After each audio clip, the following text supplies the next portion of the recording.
Hi Mia, hi Pike. Hey, how's it going? Pretty good. I'm just trying to get some lunch in, but Sure, absolutely, no worries. What are you gonna do? Yeah, and like if you talked about needing to drop off for your retreat, so whenever that needs to happen, go for it. it's okay. I'm here. I've like told them where I am, so it's all good. Whatever you want to do. Yeah. Okay, great. Yeah, so I didn't hear back from Dominic about next time. We can discuss it briefly, but I'm not sure where that leaves us, and I'd like to have a decision one way or the other for next week. But we'll talk about that when he gets on. So have your lunch. Sounds good. Yeah. Thanks.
Good afternoon. Hey, Pike, how's it going? Doing all right. How are you? Good. Been busy. Yeah, enjoying the summer. Got Yep. some good weather finally. Yeah, it's been a beautiful last couple of days. Yeah, my best friend lives in DC, and it's just been like miserably hot there, and she's coming up this weekend, so she's very excited to experience nicer weather around here. Nice. Yeah, it'll be really nice.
Have you done? Hello. Hello.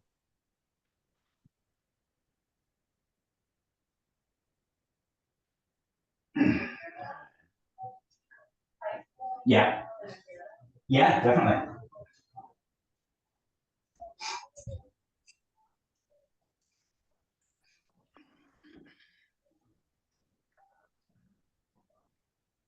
I will give us just a couple more minutes to let people filter into the call before we get started officially.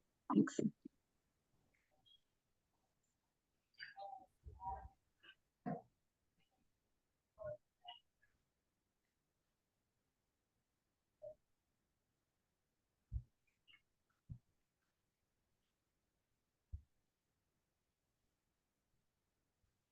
Yeah, I appreciate, you sharing the way and being that here.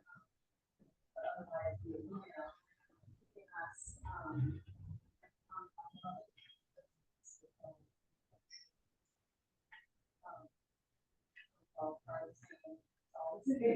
it's all related, it needs to happen, Okay, everybody, since it's past 12:30 and I think we have a quorum and a very busy agenda, I'm going to start moving us through and officially bring this to order.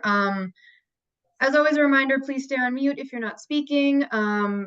Ideally, EAG members will be on camera and everyone else will be off camera. And reminder not to use the chat for anything but purely administrative EAG issues. Thanks, everyone. high grades. The issue. Before we start going through the agenda, I did want to just bring up a potential issue with next week. Both Chris and I will be out at a conference. So we will need someone to run the meeting. And then I also just want to confirm, is there anyone else who knows they won't be able to attend next week? And CLF. You mean in 2 weeks? Oh, sorry, 2 weeks, yep. Please mute whoever's got background noise on. So yeah, in next 2 weeks, so that would be August 6th.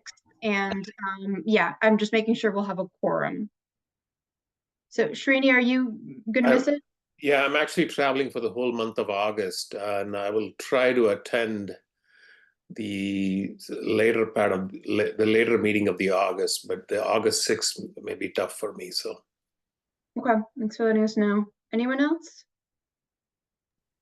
I'll be at a conference August 20th there in 4 weeks. Okay.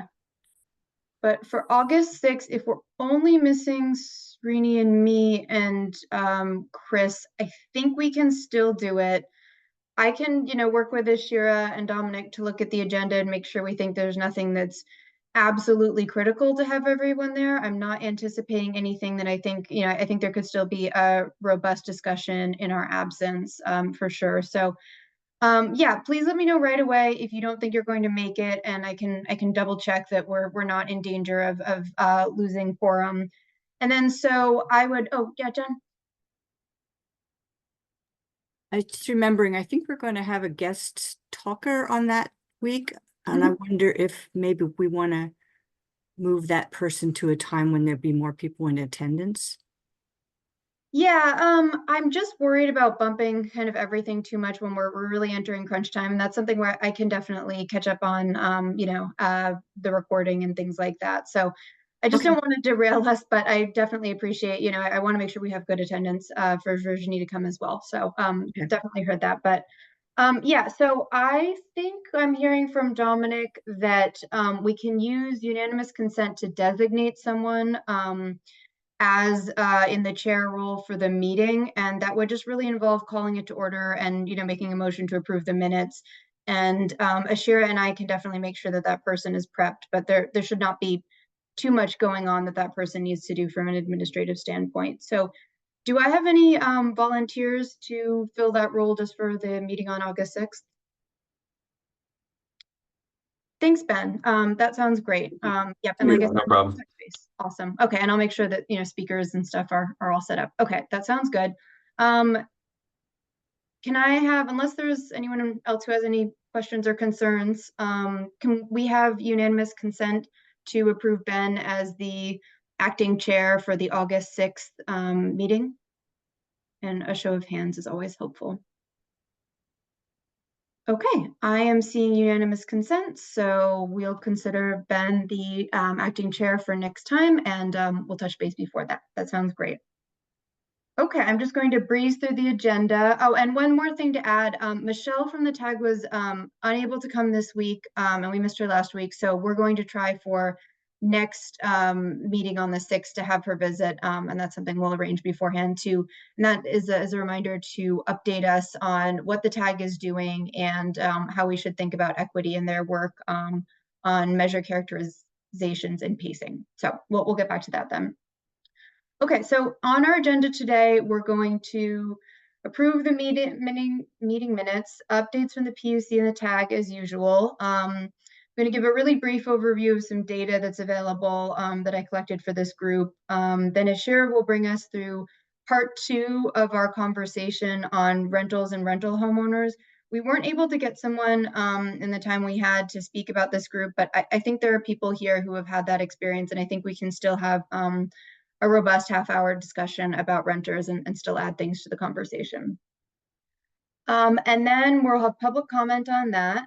We'll do our initial discussion and question formulation on minorities and Vermonters of color and Indigenous populations ahead of next meeting's visit from Virginie Diambo, who is the director of the CVOEO Racial Equity and Community Inclusion Department. So she'll bring her expertise on that topic. So we'll generate questions that we think will support a helpful visit from her. Public comment on that, and then we'll have updates from our credit issues subgroups and public engagement subgroups, which met since last time. Ashir will give us our next steps and follow-ups, and then we'll call to a close. Any questions on the agenda? Okay, I'll move right along. Has everybody had a chance to review the July 9th meeting minutes? Any questions or edits on those? Okay, hearing none, can I have unanimous consent to approve the meeting minutes from July 9th, 2024?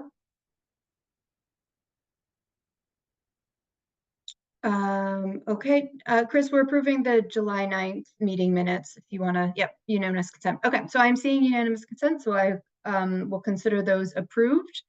And now I will turn things over to Dominic to give our updates from the PUC. Thanks. Hi, everybody. A couple things have gone out since we last all met. Most anticipated is the ownership order. I mentioned that it was going to be coming out last meeting. It is now out.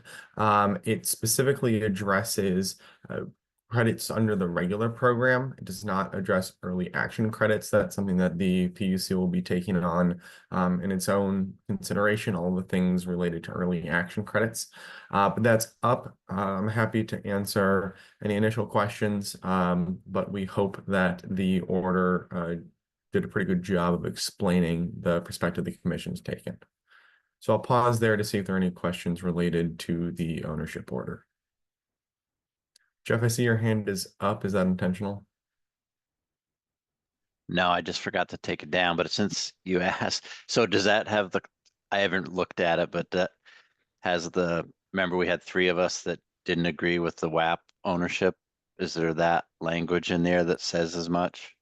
Yes. For installed measures, if they are installed under a no-cost program that has been approved by the commission, which currently is WAP and does leave the door open for other programs that have similar aims, the credits generated through those activities will be owned by the administering entity. Great, thank you. Matt? Yeah, I know that there'll be entities that file a motion for reconsideration, given that the order lacks some clarity. I wonder if it's appropriate for the EAG or even the TAG to ask for a motion reconsideration on that order because of the lack of clarity surrounding ownership of credits. I don't know, something to consider. Or maybe comment from that motion to reconsider. That will be arriving sooner or later here. Out of curiosity, do you know when sooner or later might be? As soon as the lawyer approves it, which will happen probably the next 48 hours. But we'll ask the PUC to rip up the order and come up with a new one because what they've issued us doesn't make any sense from our perspective. Well, I look forward to reading that in its entirety. Yeah, great, thank you. Mia?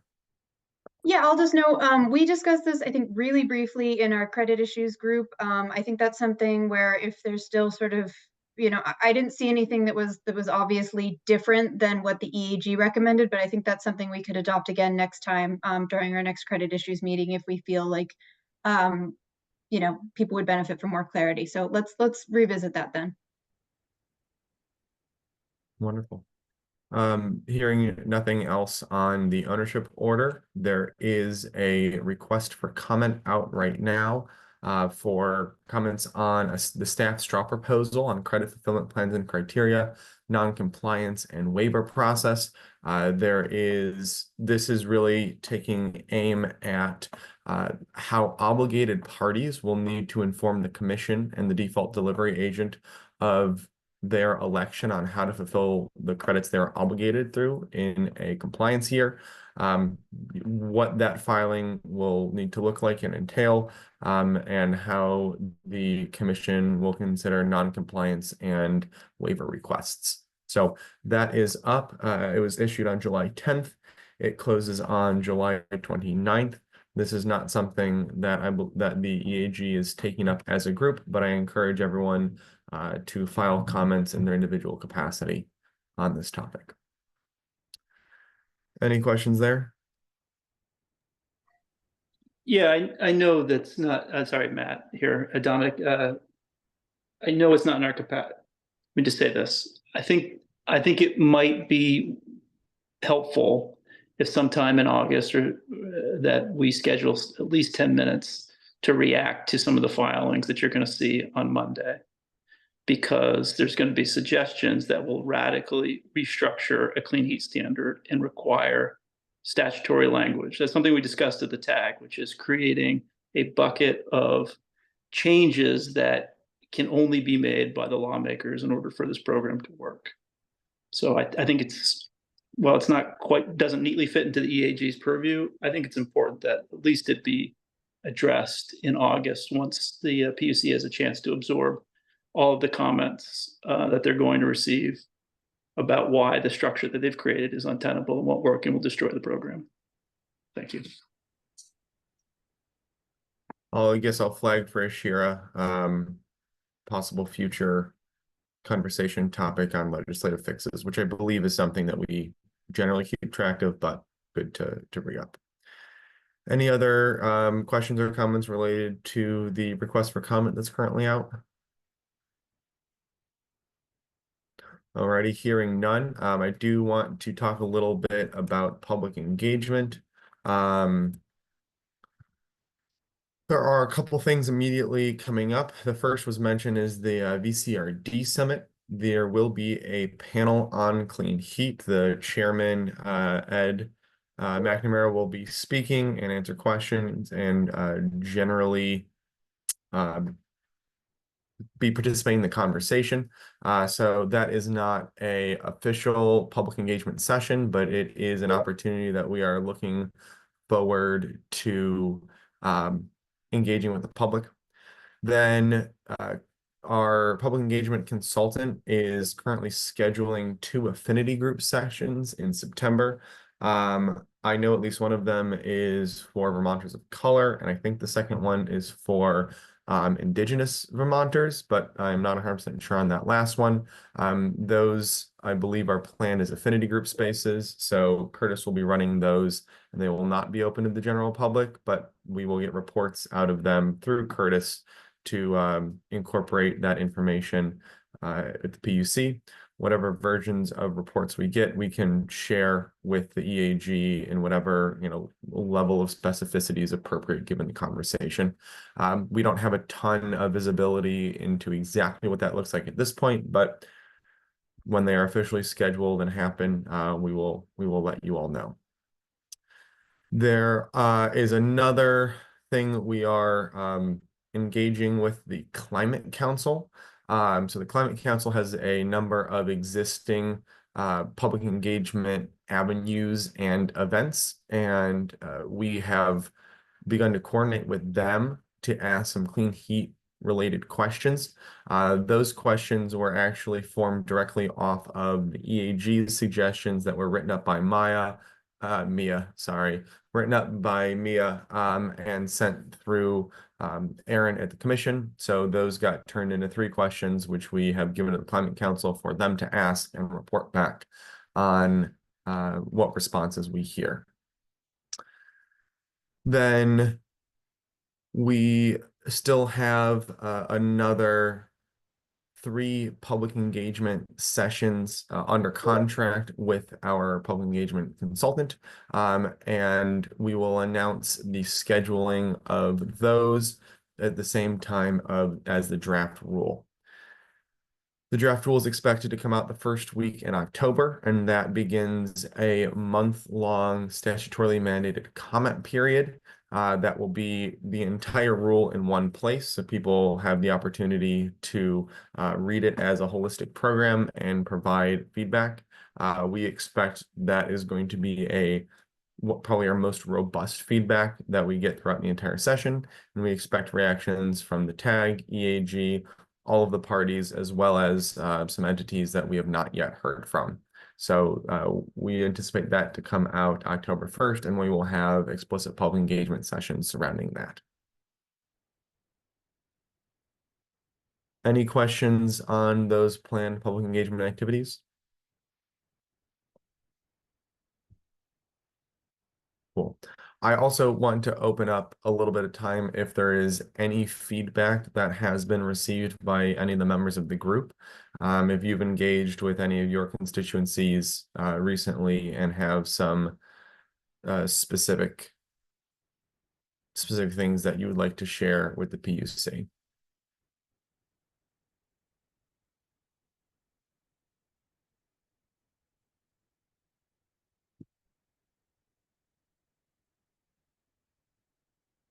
Alrighty, hearing none. The one last thing I wanted to mention is I will personally be out of the country this upcoming Thursday through the following Wednesday.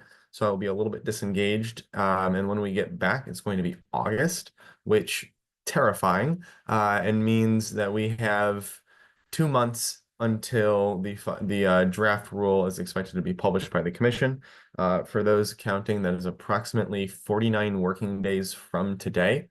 And so based on a meeting that the staff had with the commission yesterday, the commissioners are directing staff to really focus in on the draft rule writing, and that will have some impacts on the way staff shows up for the advisory groups. We are still here and invested in the success of these groups, and both myself and Deirdre will be working with the leadership of our respective groups to make sure that we are still providing what is needed and are answering questions as they come up, while allowing us to dedicate the time necessary to put together an entire draft rule. So there'll be more details on that, but I just wanted to flag that we are 49 working days from the release of the draft rule, and that fact will have an impact on how the commission is working. Any questions on that or anything else I've mentioned?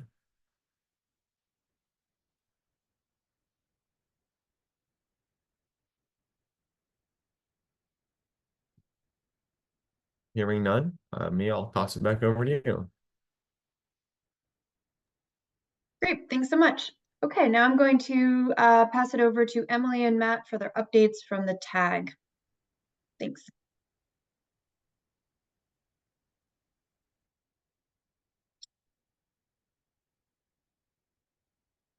Emily, I'm sorry, I can't hear you. I You're don't know on if you mute. see- I don't see the mute on, but I can't hear you. So I you can hear fill the me? air. Oh, yeah, go ahead, Emily. Okay, I Oh, think can you hear can- me? Yes. Great. Sorry Okay. about that. Yeah, no worries. Not really sure. So the tag last met on July 11th, and as Dominic mentioned, we had touched base about the PUC issued straw proposal, and then also the order on credit ownership which was released since the last tag meeting. And then in that last meeting, we were told that NV5 this week in this coming tag meeting will be presenting on the potential study, and we'll have a report to review in advance. And then the main discussion of that last meeting was on Opinion Dynamics early win measure characterization draft that came out. So Opinion Dynamics is the contracted entity working on the Clean Heat Standard measure characterization study.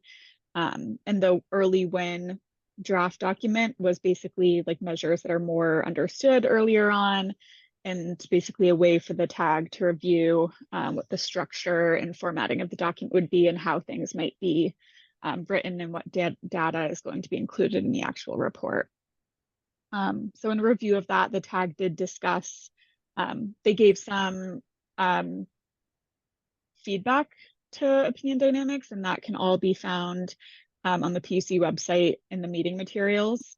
And then a main discussion that came out of the verbal feedback was around what thermal accounts for in statute and what it should account for in measures. So this came out of the induction stovetop measure being included in the early win draft document. And the tag just basically asked whether that is a clean heat measure under the definition of thermal. And the PUC responded that they're talking about it internally, but we're not yet prepared to issue a clarification at the last meeting. So that's just something that came out of that discussion. And then, yeah, overall, the tag felt that they'll have more feedback when more of the measures are characterized and more numbers come out in future iterations of Opinion Dynamics work. And that's all I have, and I'll hand it over to Matt. Yeah, a very good summary. This is color in the details. I mean, early win is sort of a misnomer. I mean, it's talking about the stuff that has already been done in terms of the analysis, but sometimes the analysis done for other programs may not neatly fit into the clean heat standards, such as aerators for faucets. Like that analysis has been done. What relevance does it have on generation of credits? Unknown. Same with stoves. If we're only talking about thermal, we're not talking about cooking, then what good does it have a measure characterization for electric cooktops versus gas cooktops? I would say the main contention, and I'll be less political or less polite as Emily, which is to say, there was concern that we really need analysis on cold climate heat pumps, and I think that was the urgency of that was conveyed. And then finally, we're supposed to learn a lot very soon in the next 48 hours about the potential study and what that means for the cost of meeting the greenhouse gas emission mandates by the end of the decade using this program, what it will take to move the market in order to reduce greenhouse gas emissions by 40%, and what measures should be taken in order to achieve that. So I think there's a lot riding on what this study says and the reaction to it. And I think EAG members, if they have time, should certainly come be with us at the tag on Thursday. Thanks.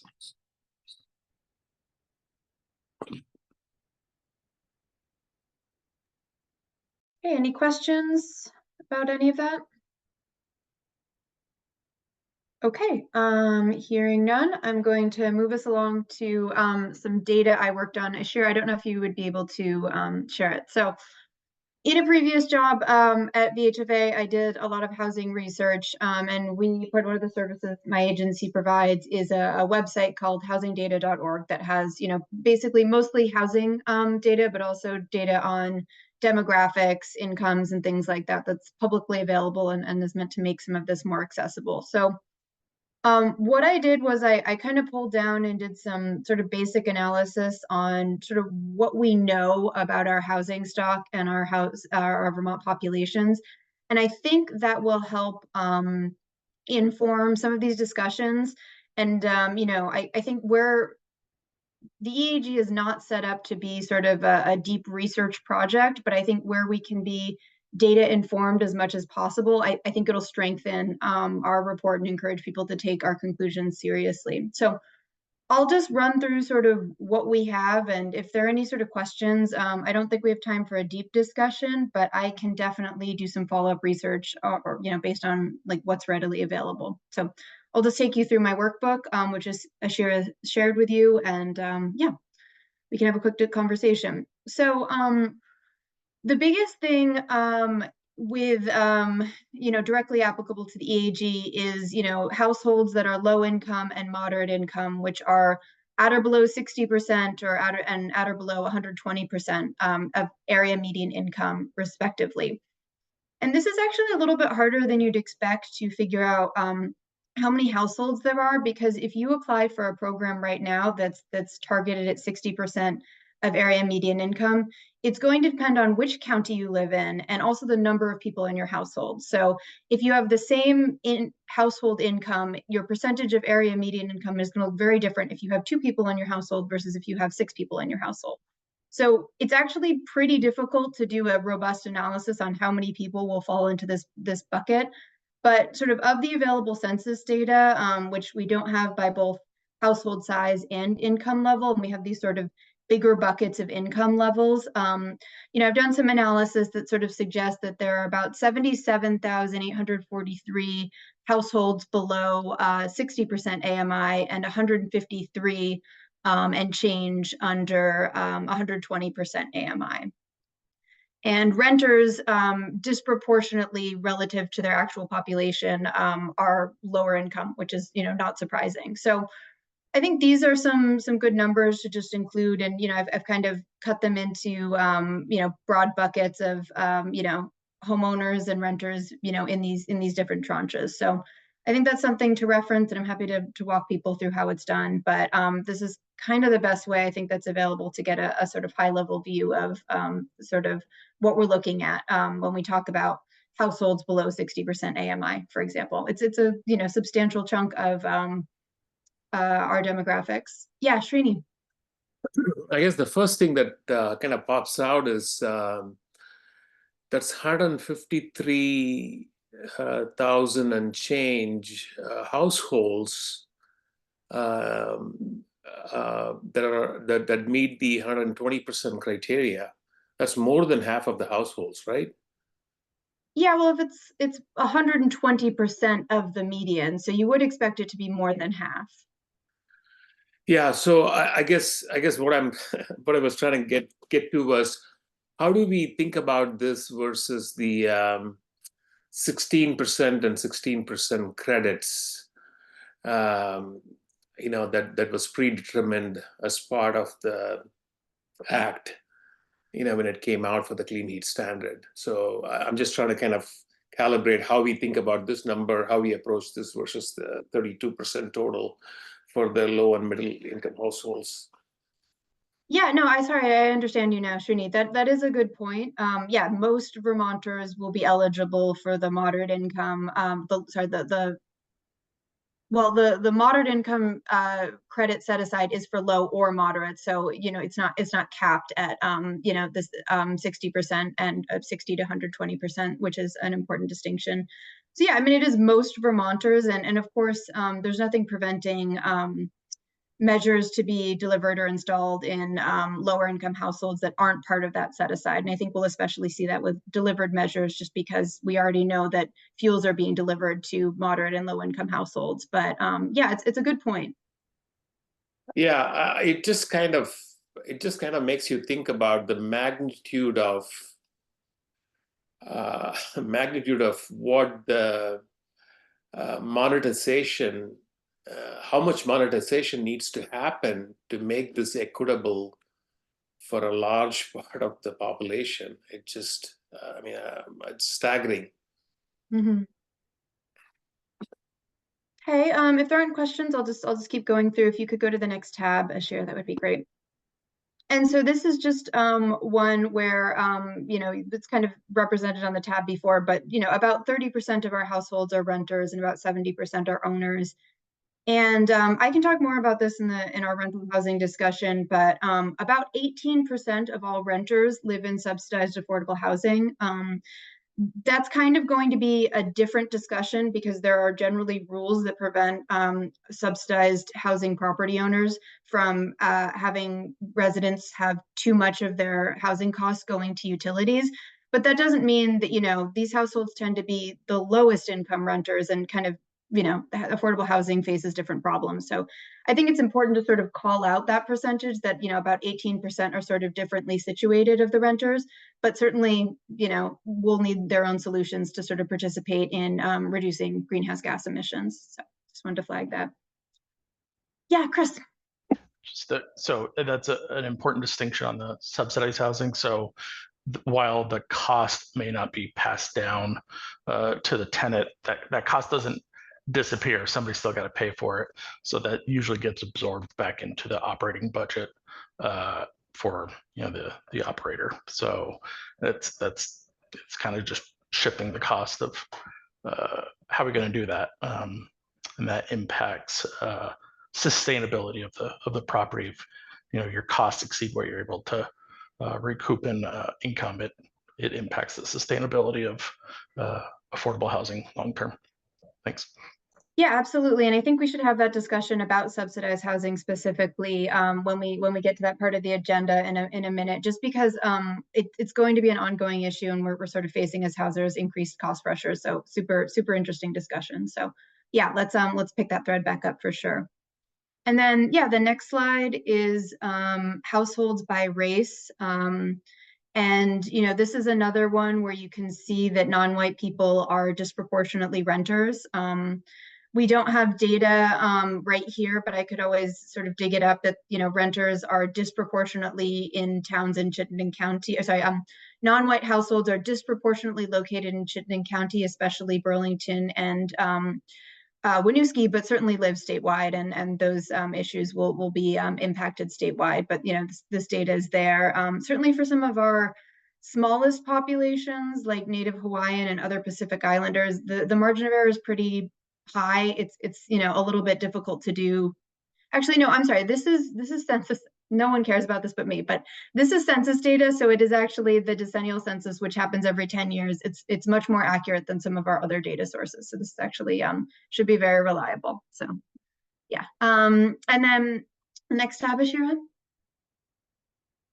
So this is some information about fuel type, and I think you know, we've discussed the stat that's kind of just sort of floated around on this group about households that either couldn't easily be weatherized or electrified or something, and I think it's actually really difficult to get basic data on what our housing stock looks like from just sort of what's available in the sort of bare bones survey data to form a whole picture of how much would it cost or how difficult would it be to perform some of these emissions reducing measures in homes. But we do have sort of some data on, you know, sort of what's available from a,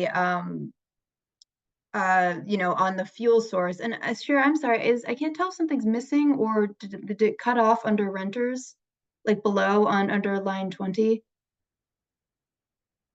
Okay, I don't know what happened there, but I can get the rest of the data on renters as well. That's weird, but yeah, you can kind of see that I think there are some things that we could say on a broad brushstroke, and I'd be really happy if the people who have more experience on you know, some of the weatherization work and some of the technical aspects that I really lack, but certainly households that are using coal will, you know, have higher emissions. Certainly You know, there are different greenhouse gas emissions profiles from using these different fuel types, and that's kind of beyond my scope. But there's a lot of ambiguity in the data in terms of electricity could include either a heat pump, which is pretty efficient, or it could be electric resistance heat, which tends to be inefficient and very expensive. And we tend to only see that in older homes, not only, disproportionately in older homes. And this is cut off from the data, but I can get it back from my workbook. But renters are all disproportionately likely to use electric resistance heating, which tends to be very expensive. And then, you know, there's other ambiguities in the data where wood could either include a pellet stove or cut wood. It's not, you know, the census sort of lumps that into one category, which could have, you know, very different approaches towards helping those households reduce their emissions. So, you know, and then it is surprising, but there are homes that say they use no fuel use, and those aren't vacation homes. They're occupied throughout the year. Otherwise, they wouldn't be in this data set. So, you know, that's kind of a question. It is a small number of homes, but that is part of the data as well.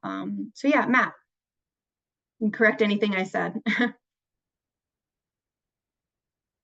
This is really helpful information. I just one comment and then one question, which is, it is, and it says it on it, but just to remind everyone, this is primary. So many of these homes, as anyone who's been in this industry, and the heating service industry knows, many homes have two sources of heat.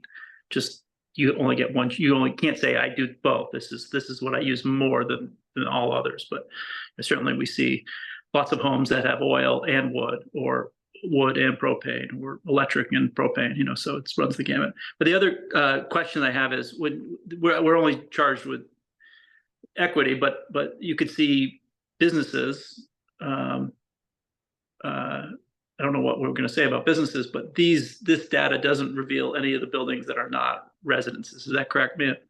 Correct. Yeah, I don't know. The census focuses on serving residents. It's possible there's other data out there, but not from this source, which is kind of the, you know, basic standard for most of our data that we have. So Okay. we could look into it for sure, but I'm not aware of any.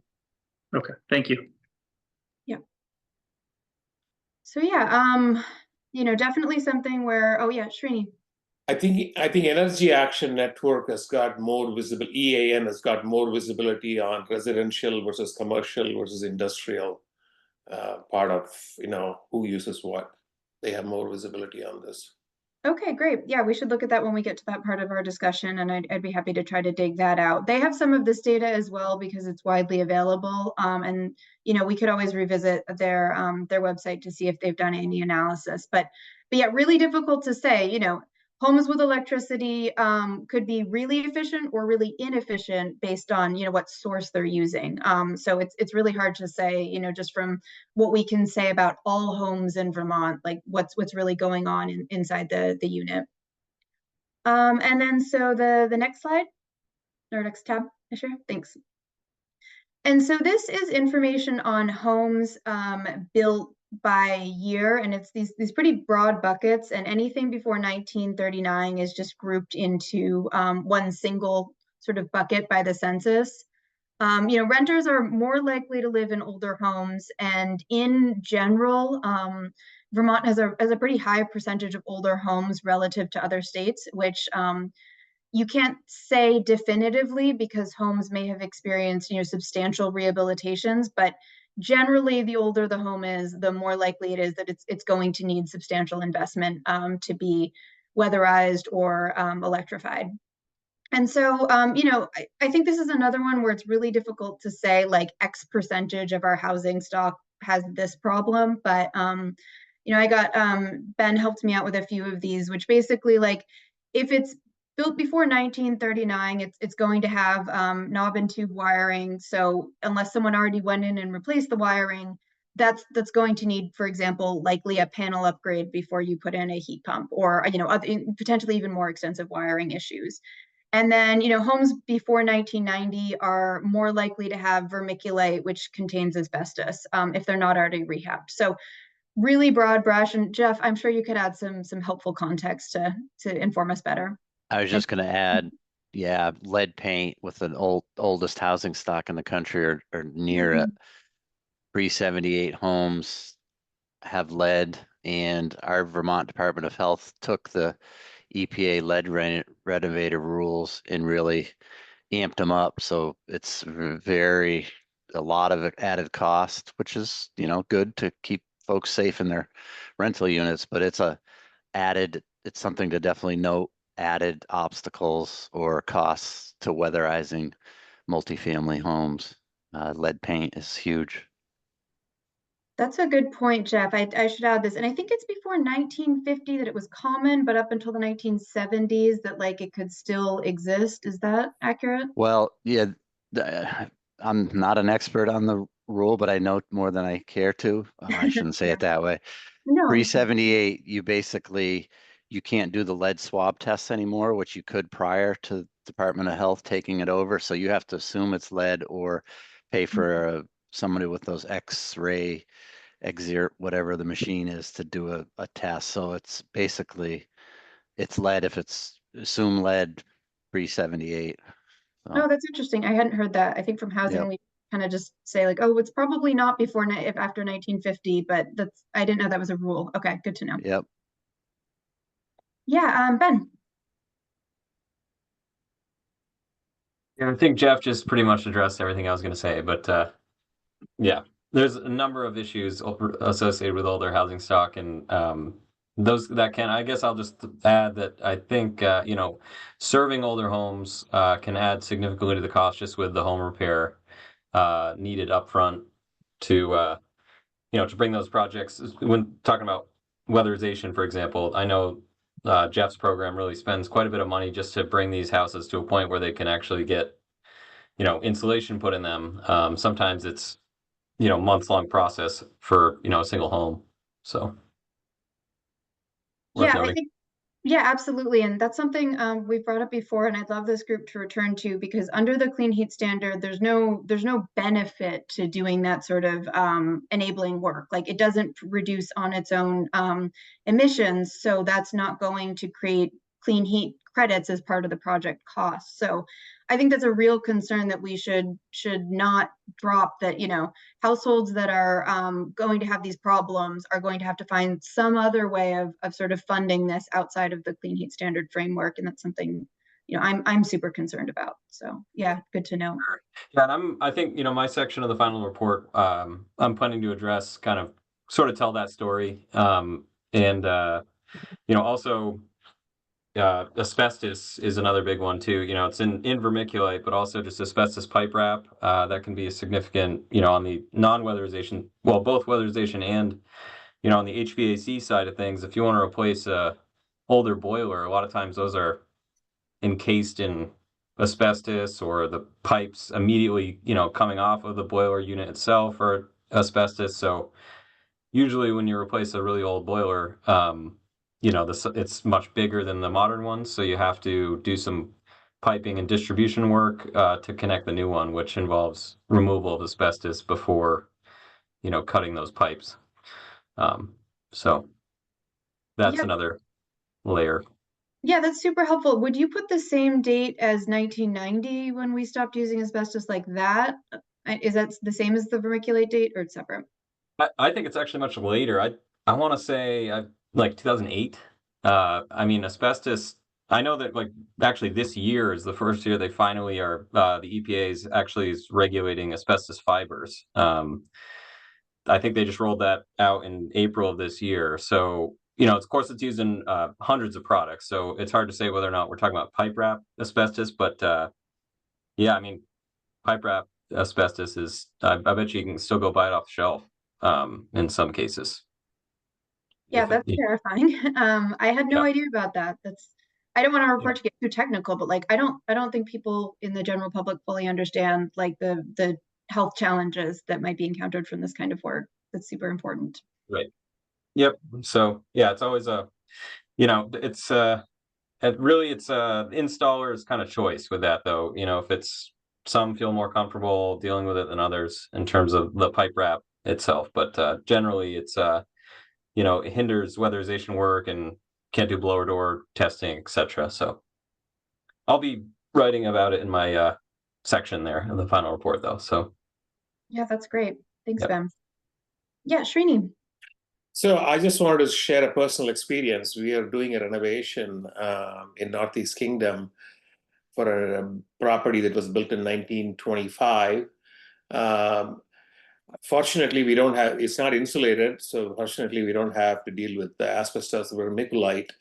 But what we found out is in upgrading the panel for a heat pump and potentially, EV charging, we had to upgrade the whole electrical. The electrician would not touch it unless we upgraded the whole house.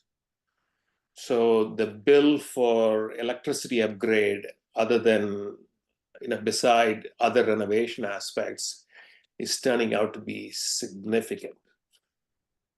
I mean, I remember upgrading, putting a new panel for a heat pump in our South Burlington house, which is about 22 years old. I did that 5 years ago for $1,500. And the bill for this upgrade is ridiculous, absolutely ridiculous. So I just wanted to remind everyone that for homes that have electrical code issues to begin with, this type of panel upgrade is likely to end up being a significantly challenging project. Yeah, definitely. Yeah, it's worth noting. It's not even just noticeably old homes that they may run into these expensive issues for sure. Yeah. Jeff. I was just gonna second the motion. That's what we're finding. Like if it's an older home with knob and tube, you just can't go out and address one new upgrade. If there's other things not up to code, the whole thing's gotta be made at code. So just verifying that's what we're finding here in weatherization, which is a huge cost. Yeah, definitely. John. Yeah, just to chime in on this, when I looked into getting a heat pump, a ducted system put in my house last year, the existing wiring was fine, but they were going to have to upgrade from 100 amp to 200 amp, and that was going to cost me $12,000 to do. I did not do it. Yeah, that's a huge expense. Yeah, I know there's some data out there that I kind of looked at from NREL, the National Renewable Energy Laboratory, that had some information about kind of like which houses have ducts and which don't, and which fuel heating source, where I think you could go deeper into trying to make an estimate of like sort of easier to install heat pumps versus not, but I didn't get that far. If someone wants a project, I can direct you to the data, but this is kind of what's readily available that doesn't kind of stands on its own. But I think we could get more technical, but we'd have to sort of assess that in light of our other goals. And then Ashira, the last tab, please. So this is the household type, the home type that different households live in. I think this is just helpful to show that, most of our housing stock is single family detached homes, but there are certainly for both owners and renters a fair amount of multifamily homes which have sort of different challenges in order to, make those investments.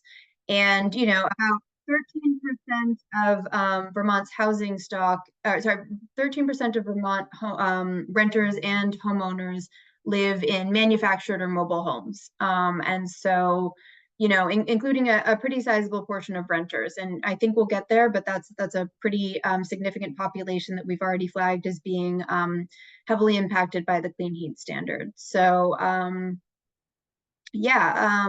happy to answer any questions about that, but this kind of sort of stands on its own, I think. So yeah, if people have specific questions, like I said, I have some familiarity with this area. I'd be kind of happy to look through sort of what's readily available. I'm not sure. There's definitely, I think, some technical analysis of the housing stock we could do if people are individually interested, but that's, not my area as much as our housing stock. So yeah, I'll take any last questions, but otherwise we'll move on and I'll fix this and we can have this as a resource. Jen. I just wanted to say thank you for the time it took to do this. I find it very interesting and it will be very helpful. So thank you for that. Oh yeah, thanks. You're welcome. Yeah, this is like I said, something I used to do more often, and my agency has tried to make more accessible to people. So happy to do it, and thanks. Will you send it to us all, or at least me? I'd like it for our program. I think Ashira put it in the packet, but Okay. I did. It looks like one of them was cut off accidentally under fuel type by renters, so I can get a fixed version on that. Okay, thanks. Okay, great. Well, if there are no other questions or comments, we can, yeah, and I'd encourage you just to use this in your report when we talk about these groups, just as a baseline. I think people feel more confident when they see stats connected to ideas. So, yeah, Ashira, I think you can stop sharing now, and we'll move on. So a quick question. It's fine that you took that down. I think that's great data, to second Jen's point, but in terms of citations there, is it possible for you to include your sources for that data, like in that spreadsheet, so that we can easily cite it, like for our final report? Because I plan on using some of those numbers, and instead of like tracking it down, if you could kind of just drop the link of like where you found the data. And maybe it's Yeah, already in there. absolutely. Yeah. On the sheet, it usually says where it is. It says ACS, which is the American Community Survey. I'll update it with, I can figure out how we've like officially cited this data in the past. I don't think we've talked about that for our final report, like how we should cite things, but definitely we should keep track of it as we go, because I speak from experience. It's hard to remember where you pulled stats from if you don't cite it while you're writing. I will work on coming up with better citations and popping those into the workbook for where that's from. Cool. Yeah, and if you need help on that, like you can get in touch with me offline. I can help out.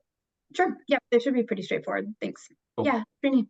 So as Ben started speaking, this thought just came up to me. So if we believe that this weatherization approach is going to be a significant challenge for older homes, for all the issues that we talked about, and the cost involved in figuring out how we are going to help the low and middle income households, I wonder whether the data that Ben and Jeff have for the weatherization projects that have been completed to date through the federal WAP program, whether that can be segmented in the same way that you're thinking here, Mia. So what my intent here is, we can see how successfully we have penetrated these different segments through the WAP program. If we overlay the WAP program data in a similar segmented way on top of this, am I making myself clear there? Yeah, I think you would run into some problems with that, like like I guess we would know how many homes that the WAP program did, and I think WAP has some good data on sort of what types of homes, like renters or homeowners. I don't know that you'd be able to overlay it perfectly, and then you wouldn't be able to say which homes had been helped by other means or how expensive that was. So I don't know, Jeff, if you have any thoughts on how to try to merge those sets. I mean, we definitely have data on the housing type that we've weatherized: rentals, 1 to 4, 5+, single family. I don't, and the general costs. I mean, it would be a bit of a research project to get costs, but definitely the types we've served. But I'll say, in single family owner occupied, we fund everything from health and safety to energy efficiency measures. When we do rentals, the landlord's required to take care of health and safety in any cleaning system, clean and tunes, and removing vermiculite, lead, etc. So I don't know how helpful that would be to kind of compare. So my point is, Jeff, the degree of success, if we can demonstrate the degree of success through the segmentation, then we can illustrate how much more effort it's going to take to step up the program to really meet the 32% threshold that the Act is trying to, or the Act intends to deliver. So that's what I was trying to get at. Get a baseline of, through the weatherization, this is the penetration we have had. Now to get to 32%, how much more of an effort. So anyhow, yeah, that's helpful. Thank you. Sure. take Pike's question and then we'll have to move on to the next agenda item. Jeff, do you have any numbers on, landlords either agreeing to the safety, resolving the safety issues or saying, nope, I'm not doing it? Just, no general percentage I could probably get, but nothing in hard data like X%. I would say based on my experience, most of the time, if they're a reasonable person, they follow through because we only require what state of Vermont requires when they rent a unit to somebody, basic habitability laws. So I would say it doesn't, vermiculite could be different though, because that's not a habitability, but a huge expense. So long story, yes and no answer. Thanks. Yep. Awesome. Thank you. And thank you, Mia, so much for putting this together. As you can tell from the discussion we've had, this has been extremely helpful for becoming more concrete on what it is we're talking about and the actual impacts that it might have on different populations. I'm going to move us back into our demographics collection worksheet, and we're going right back into renters and rental property owners. So this is the continuing piece again. So this is normally the time where we would invite in experts and different things like that. Like Mia said, we have many experts already on this in the EAG that can talk to this piece. One piece of agenda setting that I would like to do is, as this is the second time we've had this conversation, to really hone in on recommendations, any language that we would like to see in the report. And also now that we do have the spreadsheet that Mia put together, if there's any data that you'd like to include, starting to interweave some of that into it. Again, Dominic is graciously taking notes, but those notes are not meant to be a replacement for the EAG actually writing pieces of the report. So if you have anything that you would like to write, and especially if the wording is important, feel free to write it directly into the document and just flag it for us and we'll read it. We can, we don't want to do wordsmithing, but we can talk about the specificities of the language. And that's a lot easier to do when we can see exactly what you wrote and exactly what you meant. So with that, I'm going to go ahead and hand it back over to you all. And just checking in, Dominic, are you good to go? I am trying to scroll down to the section. It's hard. The document has gotten long. Yes, it has really gotten. It's at page 27. And if you can see my icon at the very top, you can click on me and it'll take you right to the bottom. Alrighty, here we go. Look at me. I'm in IBEX today. Very fun. Awesome. Alrighty. So I'll hand it over to you. Not to Dominic, but to the EAG.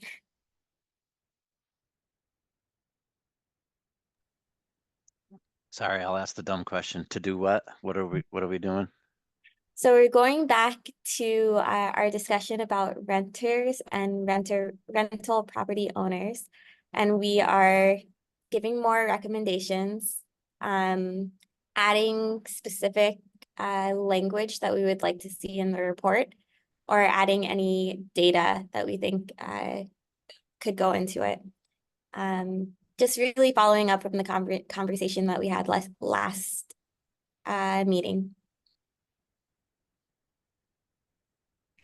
Especially if anyone has gone back and thought through additional points that they'd like to add or had any additional conversations. Go ahead, Jen.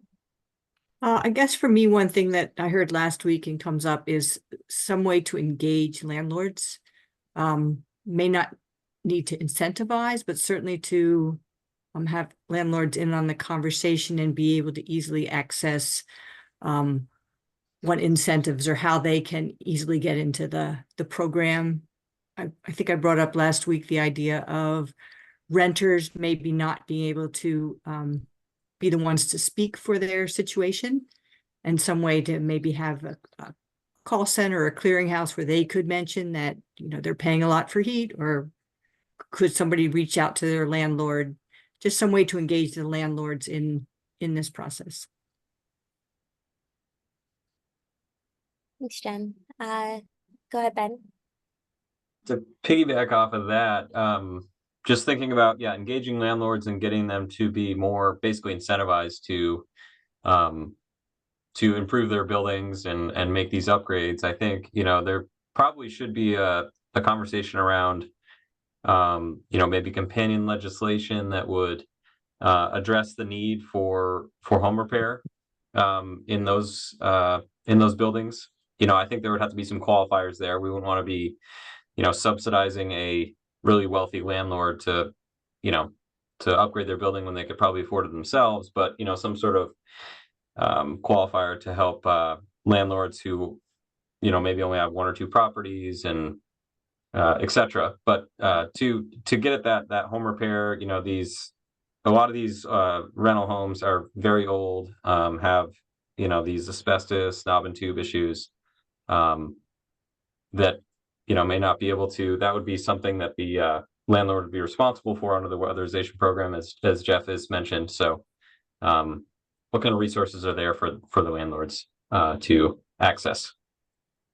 And Ben, can I push you to think through some of those qualifiers and maybe give some suggestions of what the qualifiers might be, and then maybe we can ask the rest of the group as well if they think that there's anything else that should go into that. Sure. I just think right off the top of my head, a qualifier would be like, you know, number, like the folks they are renting to, you know, are there low-income residents in these buildings? I mean, that's an automatic qualifier for the weatherization program, but are they themselves low income?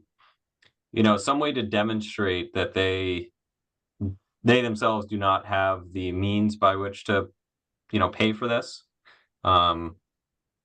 You know, it'd have to be some sort of basically demographic information about themselves or their business. Just kind of thinking off the top of my head, but that's kind of where the direction I was thinking in. I'll think through it a little bit more.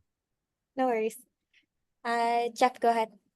Yeah, just to add on to what Ben said, I agree. I think home repairs, removal of vermiculite, wiring upgrade is going to be a huge expense that I agree with Ben. This is the owner's business. We shouldn't be providing it for free, but what about some low interest loans that just make absolute business sense for the owner to take advantage of? And then, like, if there is enough low income people in the building, weatherization can then weatherize it for free.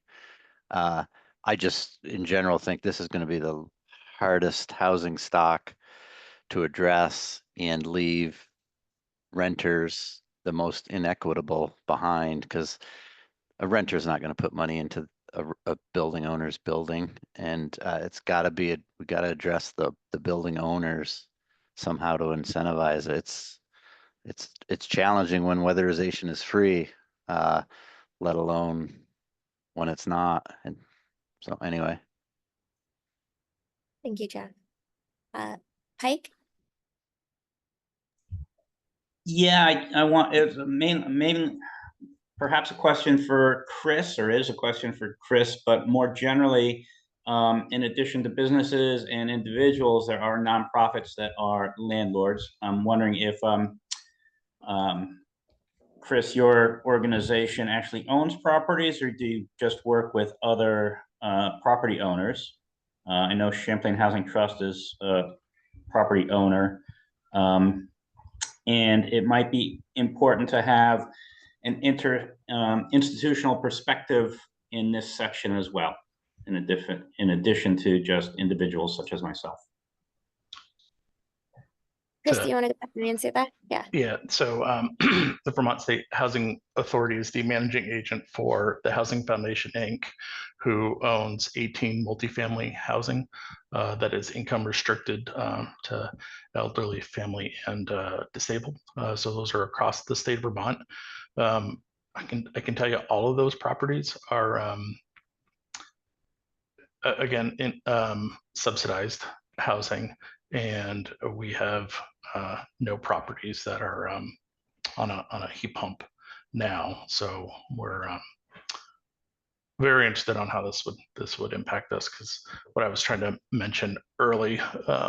So residents are income restricted. So when there's a heating fuel cost, they receive an allowance that you cannot exceed that allowance.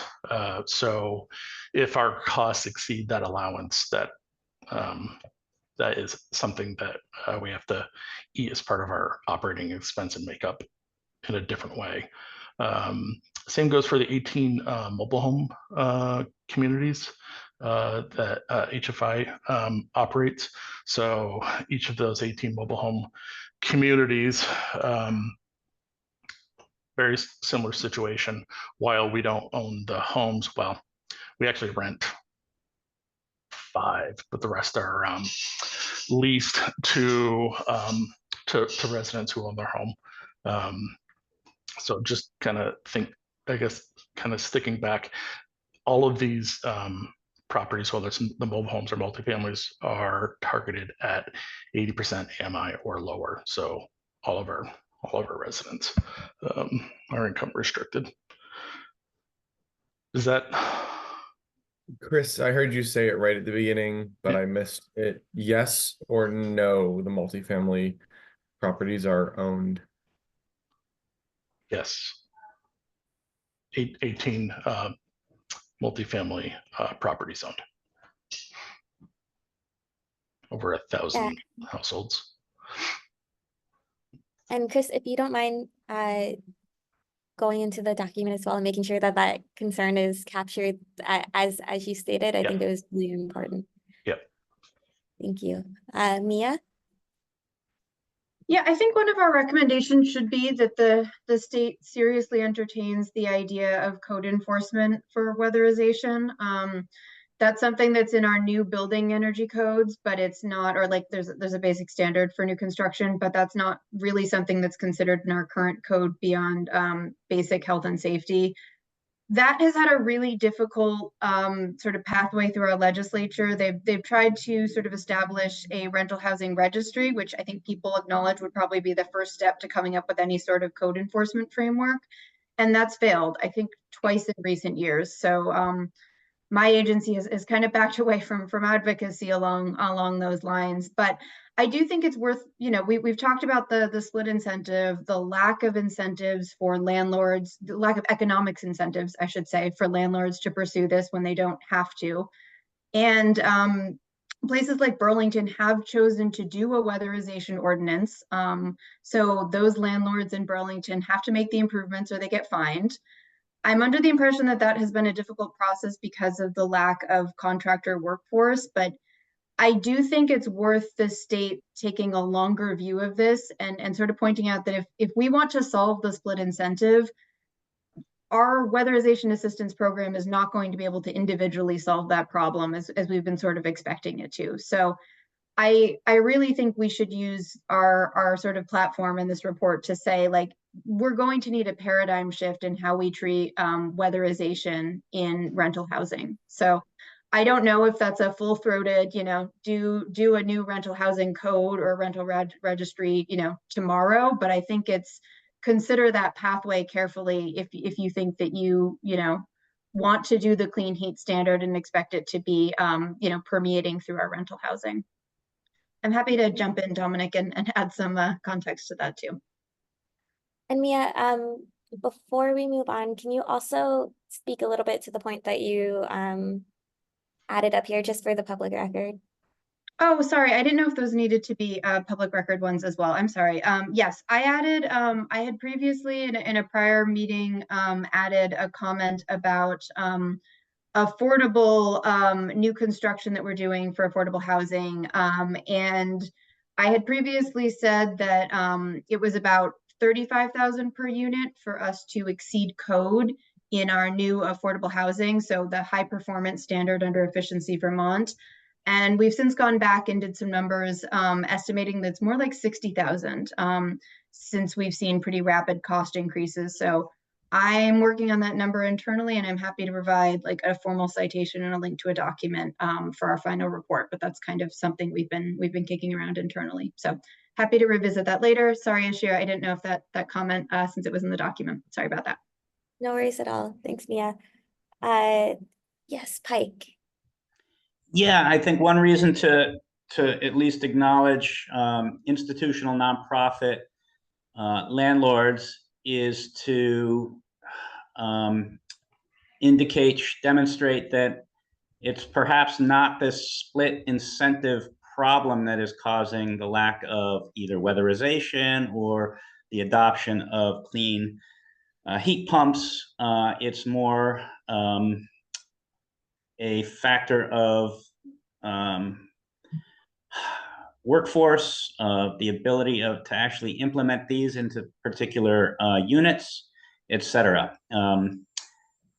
I hear again and again the split incentive problem, and it might be a problem, but I don't think it is the largest problem.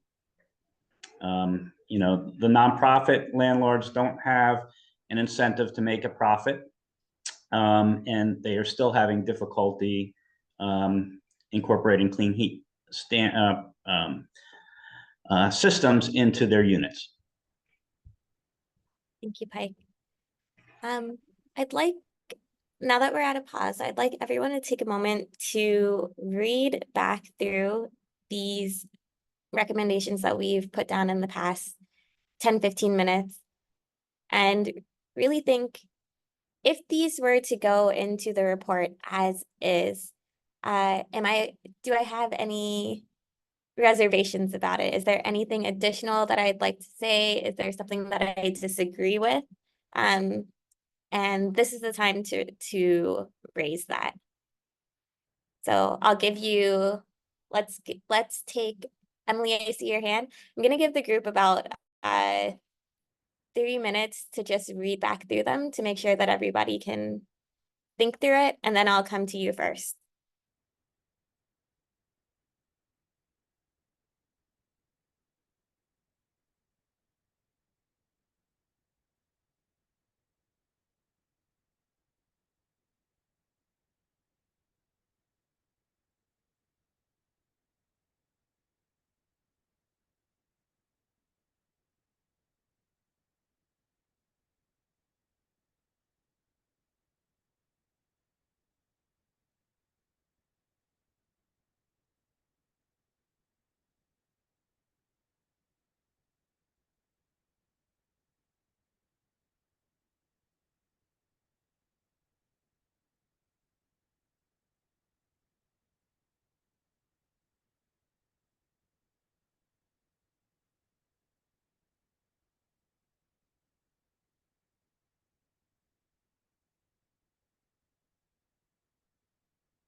Emily, do you want to get us started?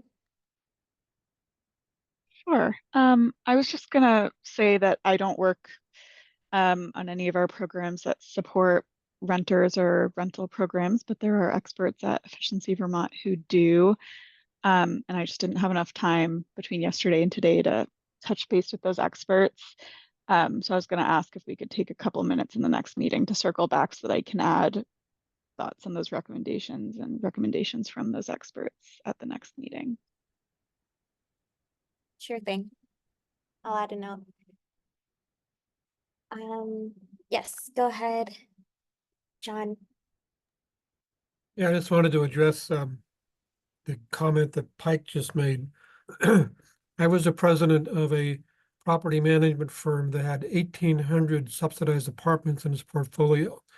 And while he's correct that nonprofit property owners don't have an incentive to make a profit, nonprofit doesn't mean money losing.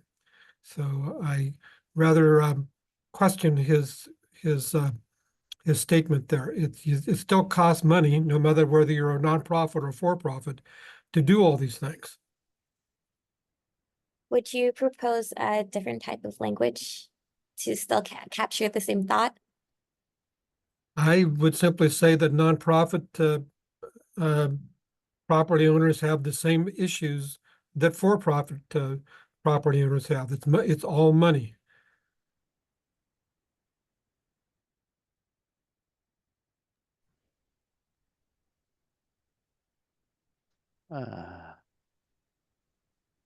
Yeah, go ahead. I'd say, and correct me if I'm wrong, more experts out there, but the difference is private landlords will transfer the increase in costs, taxes, whatever, clean heat standard to the renters and increased rents, whereas nonprofits can't do that, or affordable housers can't or don't do that. And I see a lot, with the housing shortage, that's really concerning if this clean heat standard increase in fuel is relayed to the low income renter, because they can't do, anyway, I'll stop right there. Just to add on to what John said, I mean, he's absolutely right in that the property has to cash flow. You can't operate at a loss because eventually, it has to be a sustainable budget. But ongoing fuel costs is an existing challenge to those properties. So fluctuating fuel costs is will still be a problem regardless if the clean heat standard goes in or does not. It's how much could it exacerbate the issue? We absolutely want to get to I tell you, heat pumps is as a lower operating cost for a household, so that lowers their an overall housing cost burden. It's just how do we pay to get there, and can we?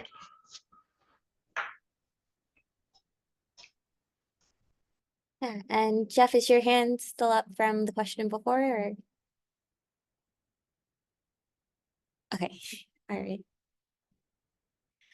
Okay, any other thoughts, or is everyone pretty much in agreement with the recommendations put forward? Yeah, Mia.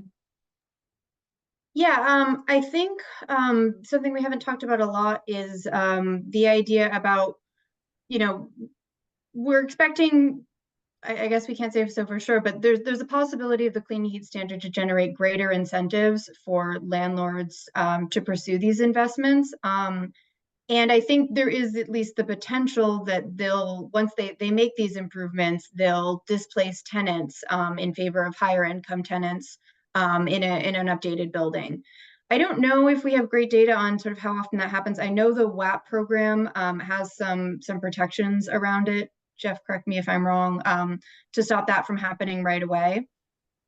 Yeah, we have a rent stabilization agreement in place for a number of years after the home is weatherized for the low income tenants in the building. Yeah, so I mean, if we assume that, most low income credits are generated from the WAP program, I don't think that's a sure thing, but I think it's likely that protection is in place. I don't know. I don't know if that goes into something as like someone who's monitoring equity, whether it's this group or the PUC going forward, should keep an eye on that. I mean, I think it's really difficult to say whether increased tenant displacement will or won't happen sort of directly as related to the clean heat standard, but it's certainly a concern in our market in general. And outside of specific incentives that are combined with stabilization, which are pretty limited, I don't think there's a lot of guidelines around, protections around that area. So I think it's something that we should include in the report, as just someone should make sure that the clean heat standard isn't accelerating this. I don't know if anyone in our group has like an idea about what you could specifically do. I don't think it would be practical that anytime an installed measure goes into a low income rental household that you require rent stabilization, because that could get really hard to oversee really quickly. And in some cases, the measure might be kind of moderate, which I don't know that would work well with rent stabilization. But if anyone has any ideas on what you could specifically ask the legislature to do to restrict that, I think we should think about it. And Thought, Mia, I mean, looking back through what we've discussed in this meeting and in the last meeting, is really the underlying theme I see here is that obviously there needs to be some sort of funding mechanism, as I mentioned a little bit ago, to help these landlords afford these upfront costs to make the changes.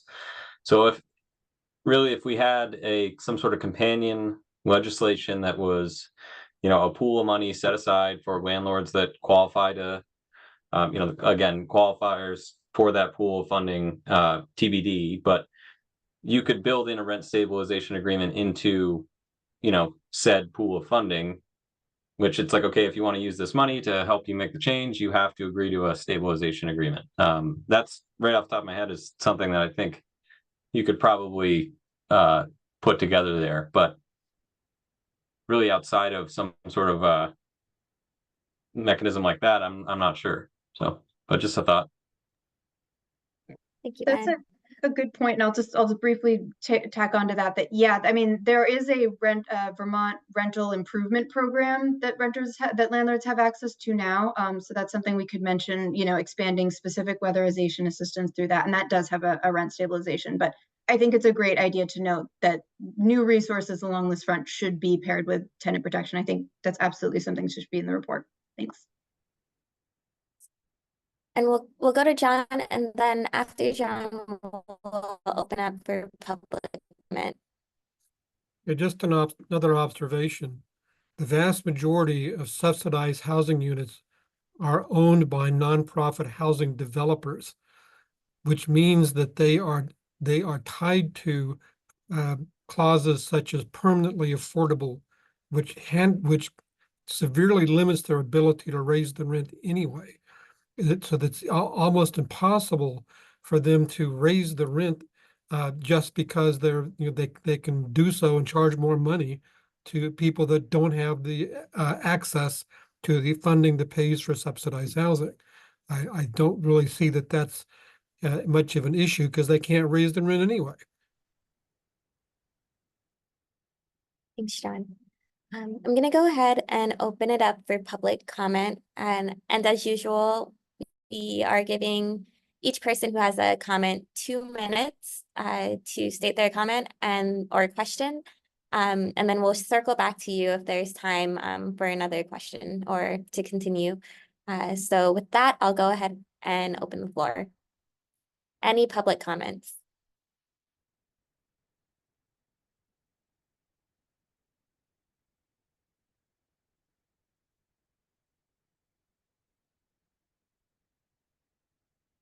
Okay, hearing none. I would like to ask Pike, as as we're starting to move more into actually generating this report, and as this section's kind of owner, do you think that you have enough, if you were asked to turn this into a set of recommendations for the PUC, incorporating all of the comments that we've collected, do you think that you have enough to be able to do that, or are there still questions that you have? Is there clarification that you need? No, I think I have enough here to get something in a more coherent draft form for folks to review. Thank you, Pike. And is there any other EAG member that would like to add additional thoughts or recommendations?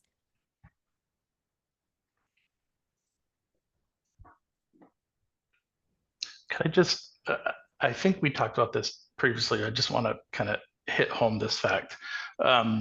So, we talked about,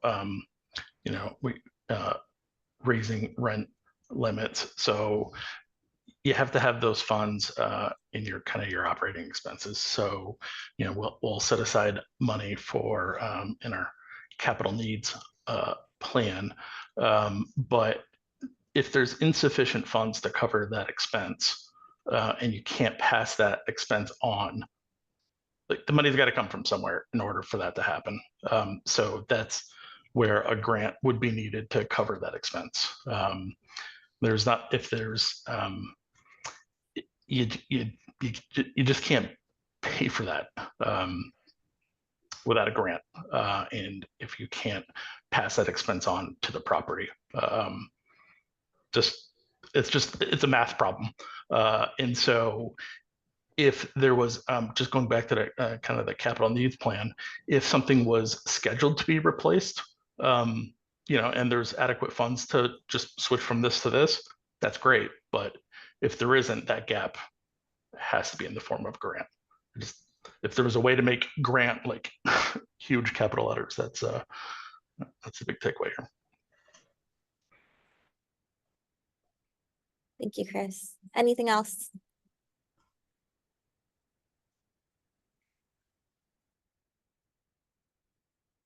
Okay, so then we'll kind of put a lid on this discussion. That was great. And then we can move ahead to our discussion. And so our initial discussion and some formulation of questions around Vermonters of color and Indigenous communities and minorities.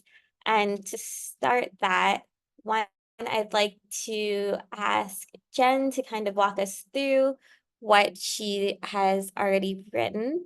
And then I'd also like, Jen, you were inviting Virginie from CVOEO. I would love to know a little bit more about her and her background so that the EAG can kind of formulate questions that she might be able to answer as well. So with that, I'll hand it over to you, Jen. Okay, thank you. Yeah, just a little bit about the CVOEO Office of Racial Equity and Community Inclusion. This is a department, I think it's been at CVOEO for 2 years, and I think Virginie's been the original director of that. I'll let her speak a little bit more to that next week, but it looks at ways that people of color in Vermont are included in the communities of most particularly Burlington and Winooski, but CVOEO also serves Franklin and Addison and Grand Isle counties as well. I think one of the most dynamic programs that is included in the Office of Racial Equity and Community Inclusion is a community ambassador program, where they've been adding community ambassadors over the summer, and now I believe there's 20 who speak, offer both interpretive and translation services in over 12 languages. And originally this program was housed in the Financial Futures program, and the model for reaching out to particularly new Americans was house parties. So they would have parties of people that spoke the same language meet and gather in homes over 4 different periods. They would have a meal there, and it really created, I guess you would call it an affinity space. And they would have an interpreter there, and someone explaining some of the issues that the financial programs included. So I thought that she would be a very good person to come in for people that had questions about how to best reach some of our particularly new American or people of color communities, particularly in in the Chittenden County area. And she's graciously agreed to come to our meeting, the August 6th meeting. So hopefully we'll generate some questions here that I can send to her ahead of time, so she can prepare to answer them and also get some data for her to speak. So that's a little bit about her. When I approached this, I thought about a couple things. One was the general barriers that maybe BIPOC communities or New Americans faced that were specific to them, to their communities, and then those that they kind of had an intersection. So as we've seen, a lot of low income Vermonters, maybe renters, and they face, you know, all renters might share some of the same barriers, but they might be specific to someone who's a New American. There's other terms, but when I use New American, it's been used to say someone that's new to our country, maybe a refugee or asylum seeker. So specifically to New Americans, the need for translation and interpretation, the need for kind of cultural inclusion, and sometimes there's a lack of community resources, and often just be included in the climate change discussion. At some of these house parties that I attended, it was very interesting. It's not that someone coming to this country isn't aware of climate change. Obviously, they've dealt with climate change. Several have come here from other countries due to climate change. So it's having a space where people feel free to talk about their knowledge that they already hold about these issues. And I would say by and large, many New Americans are renters and have a lot of barriers to a lot of inclusion in the community. So transition to clean heat would just be one of them. So I think maybe I'll leave it there, and I'd love to know what questions that you might have that you'd like to learn a little bit more about how the clean heat standard would affect communities of color, New Americans. I have not yet reached out to someone that could share with the Indigenous population barriers, so I'd love to have some. I think you had given me a suggestion, Pike or Matt, and I'm sorry I haven't had a chance to reach out, but I would love again to have some resources for that as well.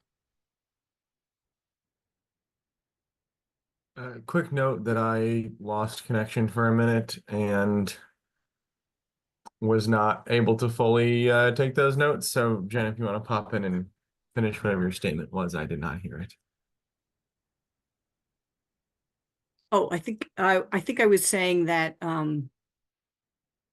climate change is very familiar to New Americans, but coming from the countries that they came to the United States from, and it's more a matter of providing a space for inclusion of their thoughts on those issues.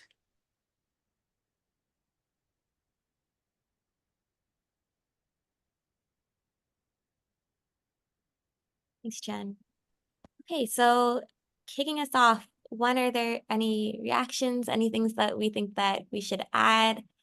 Any other thoughts?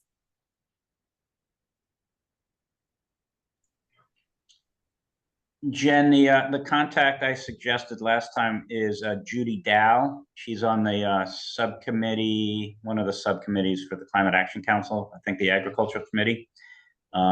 If you need, I can give you her email sometime over the course of the week. That would be great. Thank you. Okay.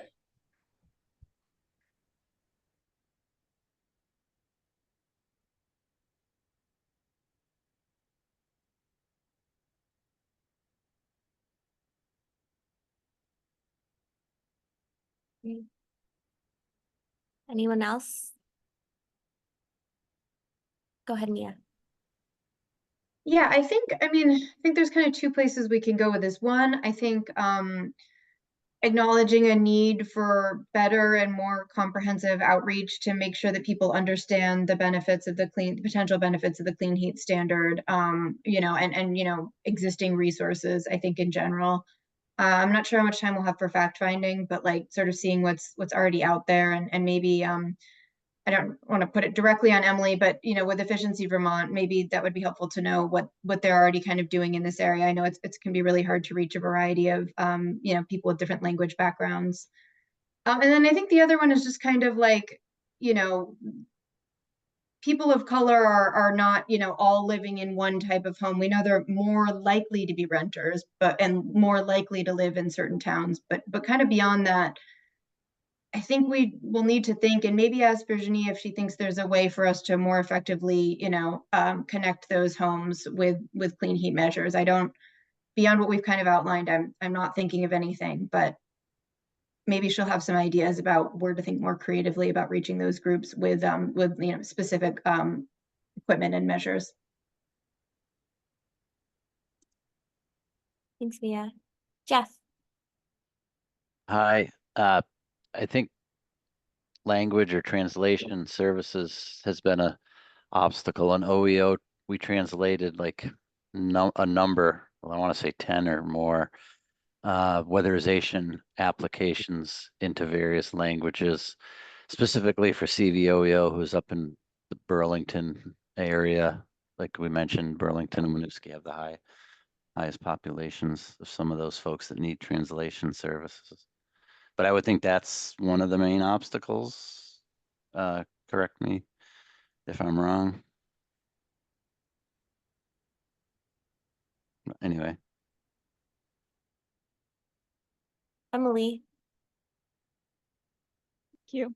I was just going to add that I'm happy to, if we also have a couple minutes to circle back so that I can have stuff to put in here from Efficiency Vermont in terms of best practices. We have shared a little bit with the PUC in terms of best practices that Efficiency Vermont uses in terms of public engagement to reach I think any sort of group in Vermont that typically isn't targeted yet. And I'm happy to share those notes again and what some of those best practices are, but I'm happy to be prepared to copy and paste something that I can read out loud for notes for both this and the rental portion if we have time at the next meeting. Thanks, Emily. Yeah, Srini. Yeah, so I was just looking at Mia's demographic data, households by race. So there is roughly about 11,300 households of non-white that is owner occupied, and then roughly about 9,800 of renter occupied. So that's, you know, close to 20,000 households. So I just wonder whether there is a way to, I mean, 20,000 households out of 270,000, you know, that's a pretty substantial number there, you know, close to like 7.5% or 8% or something. I just wonder whether there is a way to kind of provide education specifically for the diverse community through any of our diversity programs. Do we have any type of diversity focused organization through the state that we can use to you know, pass on this information, at least what is clean heat standard and what the state is looking at? And I'll pose that as a question to the rest of the EAG. Do we know of any resources of within the state government that, yeah, go ahead, Ben. Oh, I don't know at the state government. I was going to say the public engagement specialist that the PUC has retained. They're based in Brattleboro, and I know that's a big part of their mission. That Curtis Reed leads. So So, I mean, he's already doing a lot of that work as we speak, but that's the first thing that came to mind. I am blanking on the name of his organization, but they do some great work. Yeah, But at the state, I'll look into it. Yeah. Yeah, I just wonder whether there can be anything specifically done to customize, to that group versus general public engagement. Yeah. Thank you. And just expanding, Srini, on your point a little bit, especially with the numbers on the non-white population within Vermont, using the census data, oftentimes the indigenous populations will not be captured in that as well. And so I'm not sure about the indigenous populations within Vermont, but that's something also to keep in mind. Okay.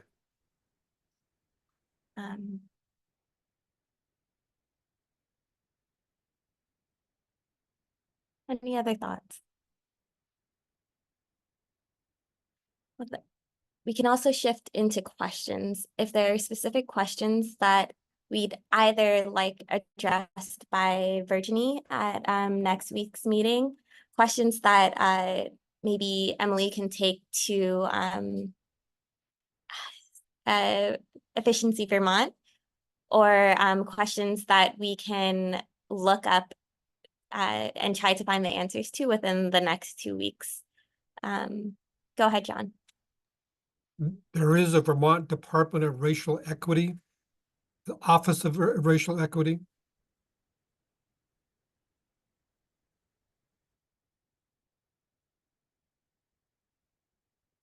Great, thank you. Thank you, John, for adding that resource. Any other questions that we could bring? Anything that we want to know about?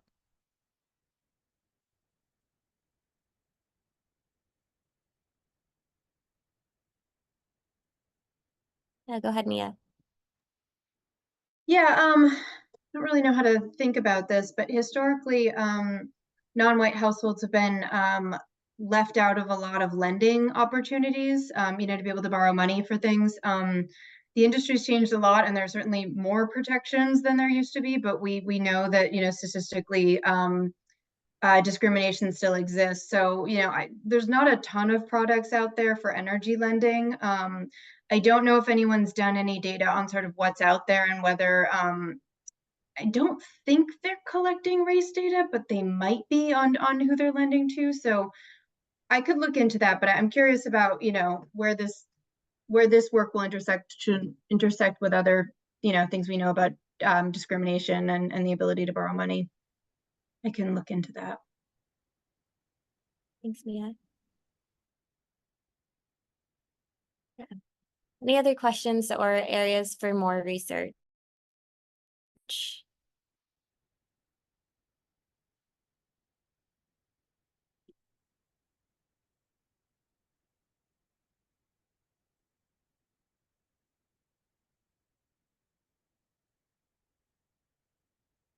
All right. I think it is a good moment then to go ahead and open for some public comment. Like I said before, 2 minutes for your comment or question. And if we have time, we'll circle back to you. So opening it up, do we have any questions or comments from the public?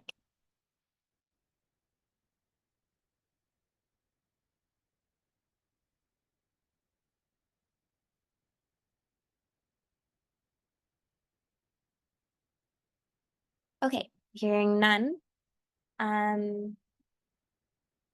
Yes, we can move on unless anyone has lingering thoughts, questions, or comments.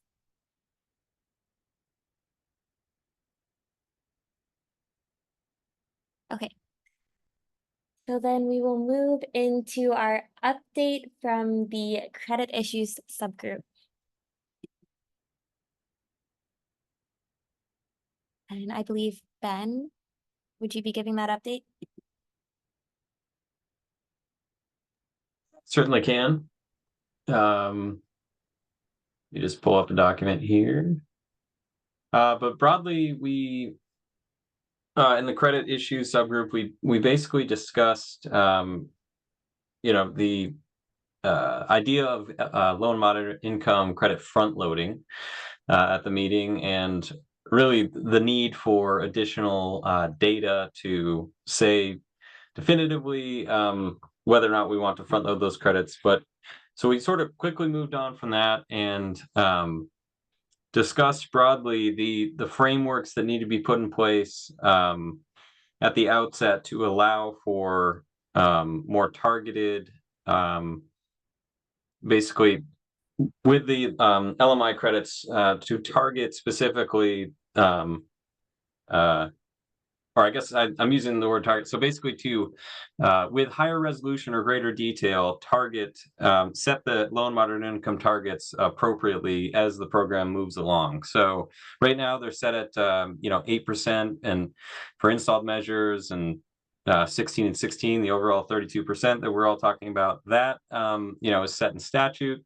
And the question is really whether, how, well, two questions: whether or not to increase that up or down now, or to front load those now, and then moving forward, how is that process going to work? So we discussed the overall framework about the PUC and their latest straw proposal, put out the idea of having 5 different credit categories, as I mentioned, I think last meeting. Those 5 credit categories would have a market rate category for both delivered measures and installed measures, and then a low and moderate income category for both installed, and then generic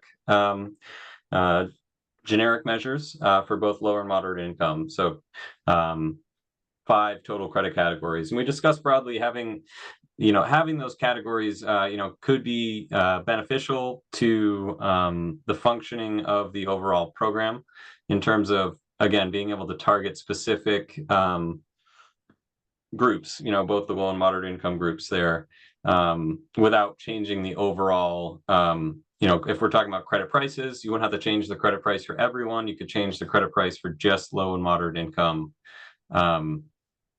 credits. So that does add a layer of complexity to the program for sure. But we discussed basically the merits of having those multiple credit categories and how they could be beneficial, and then some areas where they could cause some confusion by obligated parties. But I think broadly we discussed basically that the fact that those are there, I think we should utilize the credit categories to be able to allow, or the PUC can use those credit categories to really target incentives or changes up or down to targets at certain groups with the framework of multiple credit categories is really what we discussed. And so I don't know if Mia or Matt, if you want to add anything to that. That's pretty much a broad overview of what we discussed there. I know, Matt, you raised the issue of, potential, adding complexity to the program and how that could be confusing for obligated parties, which is, definitely a consideration for sure. But I don't know if you want to speak more to that, or if anybody wants clarity.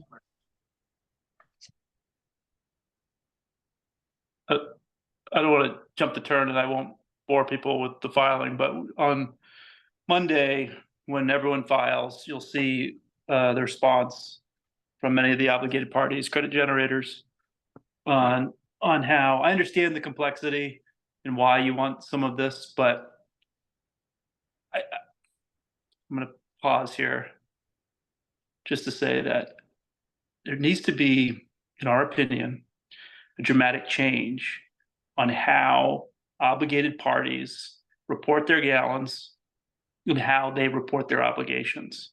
This is both a backward-looking and a forward-looking policy. And we think that it needs to be done in real time, because these decisions are made in real time. Fuel dealers sit in their kitchen, these mom and pop little companies, and decide that morning whether they're driving to Bellows Falls or whether they're driving to North Walpole to pick up product to help their customers have heat and hot water.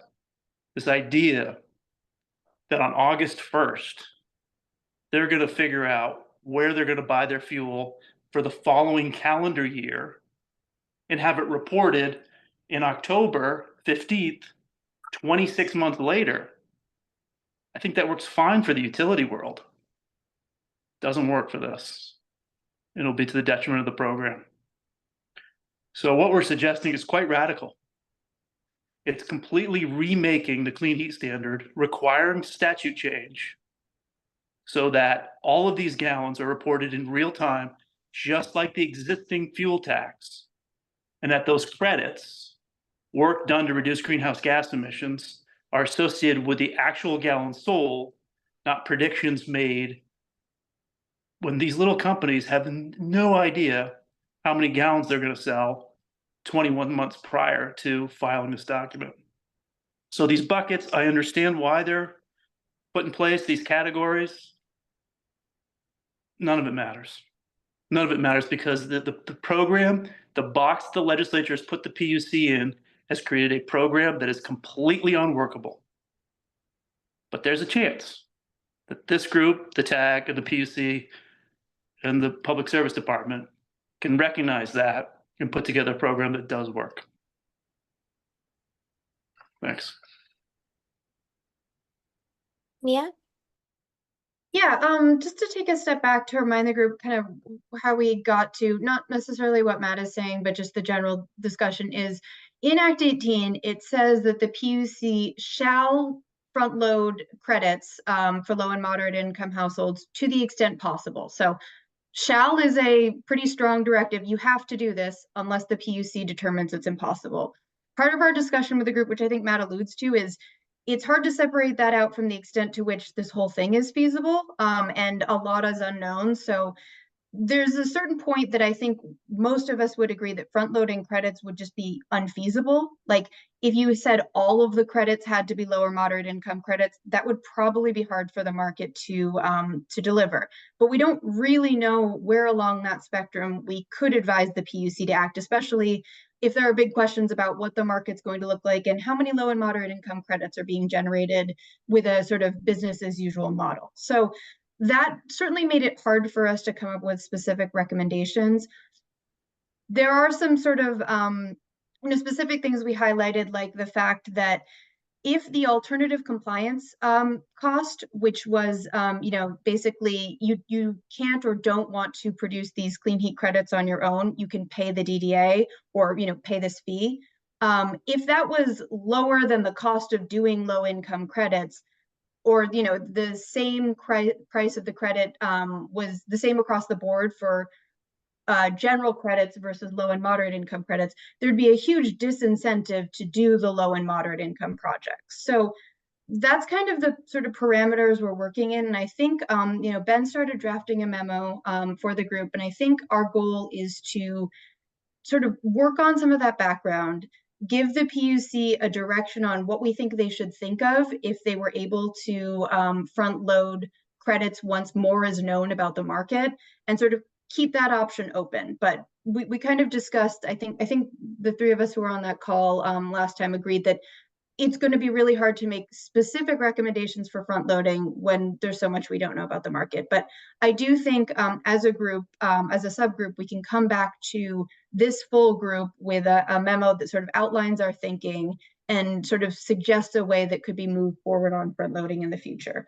That's obviously going to happen in the midst of a lot of other things happening. And I think it's going to be another couple of weeks before the PUC specifically asks us about front loading. But I think this is a complicated topic. And the more time we as a group have to mull over this sort of memo and framework and these concerns, the more we'll be able to come up with hopefully something that the PUC could act on in the future, or potentially earlier if for some reason we get more certainty about the market sooner. So I think that's where we are with this, and something we'll bring back to the group and try to do it. But these conversations get in the weeds really quickly. So I think the subgroup is a great way for this conversation to take place. But if if anyone in the group has interest, I encourage you to attend one of these subgroup meetings, and we'll bring the high level conclusions back to this group for sure. Emily? I was just wondering if I could be added to that credit issues subgroup invite list. I got the PUC invite, but it's helpful if I just get the invite. Is there a process to like be on that group, or is this notice Yeah. okay? You're in. Yeah, it's open to everyone, so I can go ahead and add you to the invite so that you get the reminder. Awesome, thank you. But it is a public meeting. So anyone can join. Yeah, go ahead. Yeah, so Mia, to your comment, to keep things in perspective as far as our focus on, from an equity perspective, what we need to deliver or what we need to focus on, I think about the 32% of the credits going into the LMI. What is the most effective or realistic way to deliver on that 32%? The rest of the stuff, it will happen eventually. So with the carrot and stick, or just with the carrot, maybe no stick going forward.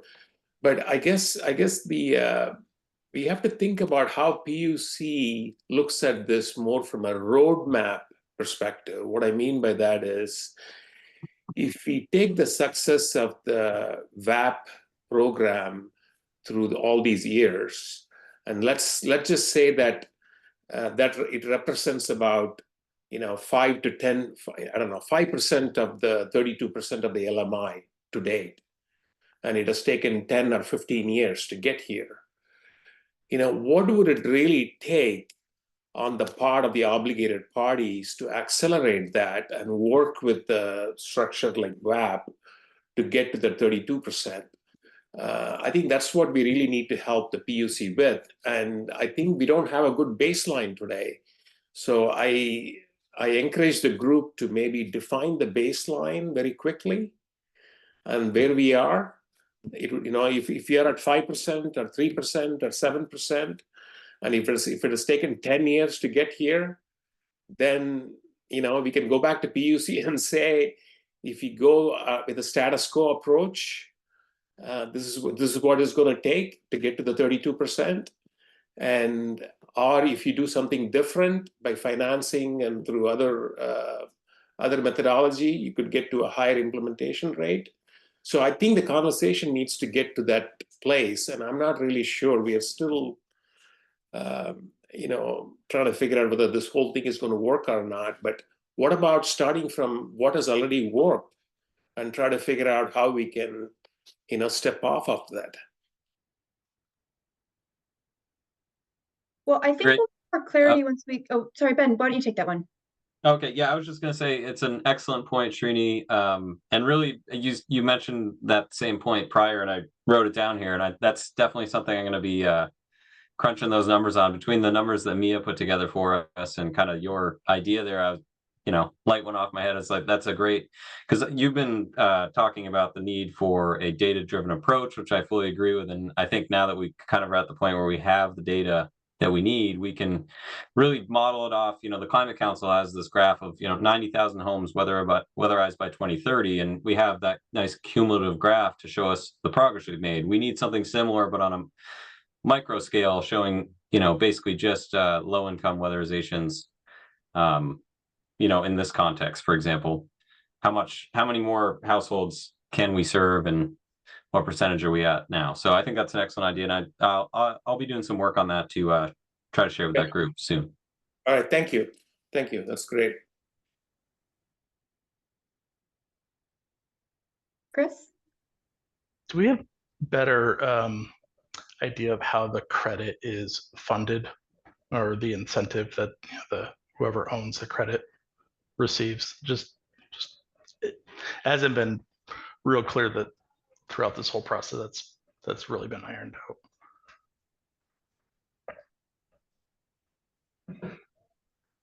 Well, we don't know the value yet, and we don't know how many credits each obligated party is going to be required to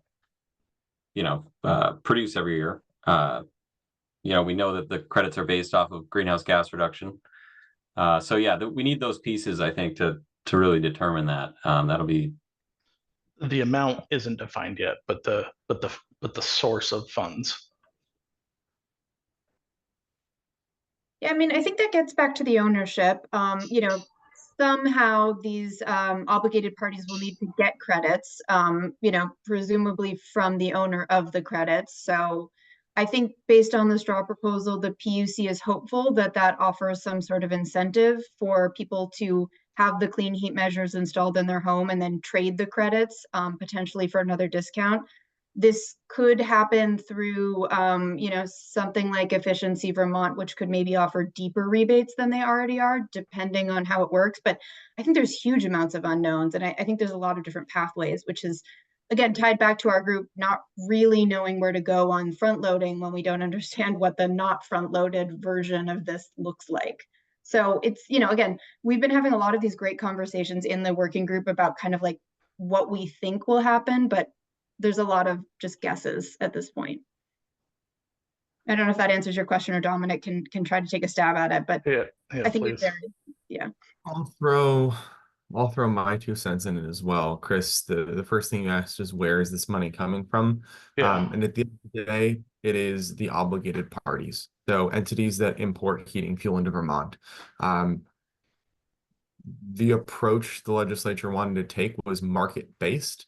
And so you fundamentally have to ask yourself who is demanding and who is supplying the token for the, you know, the credits. And the supplier side is fairly broad. That is anyone who is implementing a clean heat measure.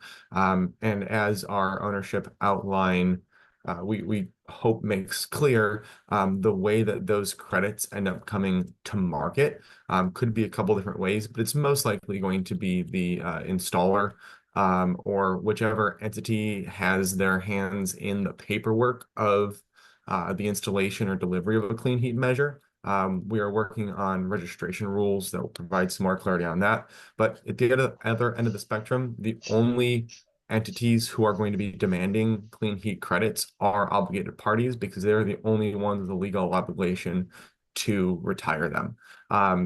So those incentives could be offered by any number of entities who believe it is valuable for them to own a credit. But at the end of the day, they are selling those credits to obligated parties for them to be retired at the end of the compliance year. Yeah. So just reflect back what I heard is so similar to, you know, myself or VSHA as a landlord, like we recognize there's an increased cost. That money's got to come from somewhere.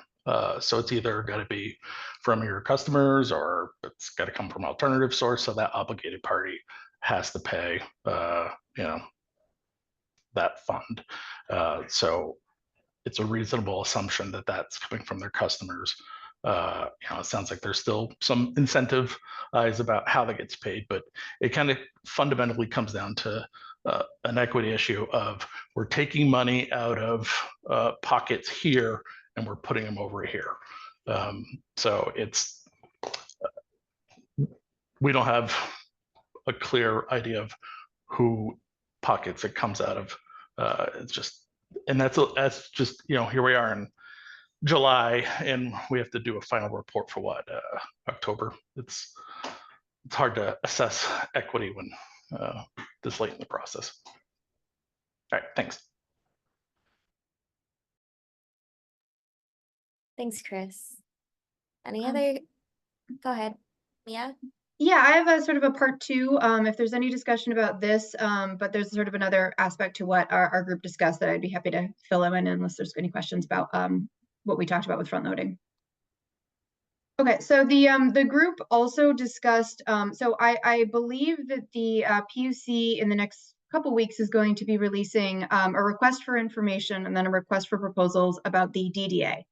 And we thought that there would be value in our group weighing in on things we think should be asked about the DDA and required about the DDA to help the PUC pick a DDA that's going to do an equity-focused mission really well. So this is another thing where I'm hoping to draft a memo we'll discuss in the group and then bring this back to the full group to support. But I can go over just a few things that we talked about that we thought that the DDA should be able to do. So knowing that the DDA is going to be heavily responsible for delivering credits, I should say measures to low-income households. We said that we'd like to know the DDA's experience with serving low-income households, manufactured homes, and marginalized communities. Basically their experience and plan to reach those groups. We'd like to know that they have experience with installed measures and, difficult older housing stock. We wanted to know about their community engagement experience, like a language access plan, and sort of an institutional DEI framework. And then, we definitely talked a lot about well, it kind of depends if there's one DDA or multiple DDAs and if it would be sector wide. So I think just acknowledging that if there are multiple DDAs, just ensuring that there's a good statewide and sector-wide reach so that the DDA can serve sort of all of those avenues. And then we talked about, I don't know that this conversation was over, but we talked about that the DDA may be responsible for a really large portion of the low and moderate income credits, and kind of I don't know that this will be in the power of the DDA, but what happens if that's the case? What if, for example, nearly all the credits outside of what's produced by the WAP program have to be produced by the DDA? So I think some of this is going to depend on what parts the PUC is asking for when, and what they're already asking for. I'm sure some of these questions are already on their mind, but we thought that the DDA is going to be really important for equity outcomes under the clean heat standard, and we want to make sure that the person taking, or the entity, I should say, taking on this role is prepared. So Matt, Ben, did you have any thoughts on that part of our discussion? Okay. Oh yeah, Ben. I think you summarized that really well. Yeah, I don't think there's a ton more to add there. Okay. Yeah. Is there anyone from the group? Yeah, Jeff, who has thoughts? Oh, sorry, Matt. Can I just ask oh, go ahead, Matt. I just wanted to just highlight what you said there, Mia, because it's not only, I think it's appropriate, I think it's the law that the DDA have a statewide reach. Correct me if I'm wrong here, but and that's so yes, that's important, and we shouldn't we should support that because it's the right thing to do. Yeah, we should check. I can't remember if Act 18 says some version of the DDAs have to, or parts of the DDAs. I can't remember if multiple DDAs could cumulatively support it or not. Dominic, do you remember offhand? We can always look this up next meeting. DDAs have a responsibility for specific kinds of programs. So multi-unit, manufactured, and low and moderate income. So the commission has not yet totally decided if you could have a different DDA serving different parts of that segment, but the DDA is required to address those segments. The second piece of it is DDAs are given the alternative compliance payments, which are specifically dedicated to low income measures. Got it. Yeah, really helpful. Jeff, yeah. Yeah, I had two questions. One is, can you confirm the major responsibility of the DDA, and is that dedicated delivery agent? Sorry if I'm a little slow here. And secondly, who's responsible for quality assurance separate and fraud and making sure fraud doesn't occur, and quality assurance, quality work is done with the intended carbon savings? Is that the DDA? Can you just give a high level of what the DDA's responsibilities are going to be? Yeah. This is, from my memory. I'm pulling up the statute now, but I don't have 8125 memorized, which is the DDA portion. DDA is default delivery agent, and that default becomes important for obligated parties to obtain their necessary clean heat credits through something other than the DDA. Means they have to file and ask to do it a different way. So unless a obligated party opts out, they're assumed to be using the DDA. The DDA is going to be regulated through performance-based regulation with the commission. Those who spend time in the utility world are familiar with PBR. If you're not, it's basically the entity who is a DDA is incentivized and only allowed to take a profit once they have hit agreed upon metrics. So the work that the DDA does is directly regulated by the performance-based regulation framework, but it is not currently a necessity that the DDA will then be assuring quality work elsewhere in the program.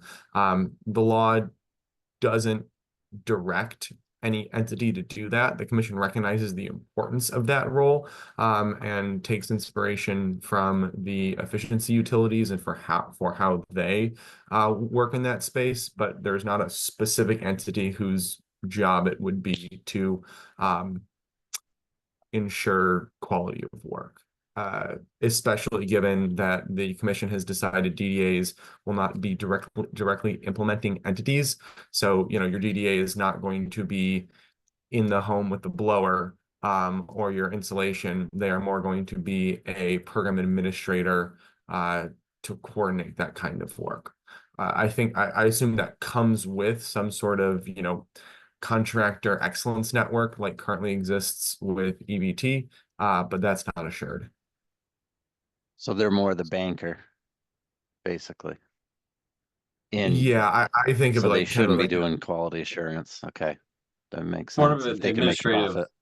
more of an administrative role, I think, is how it's Yep. envisioned at this point. Okay, Yeah. thanks.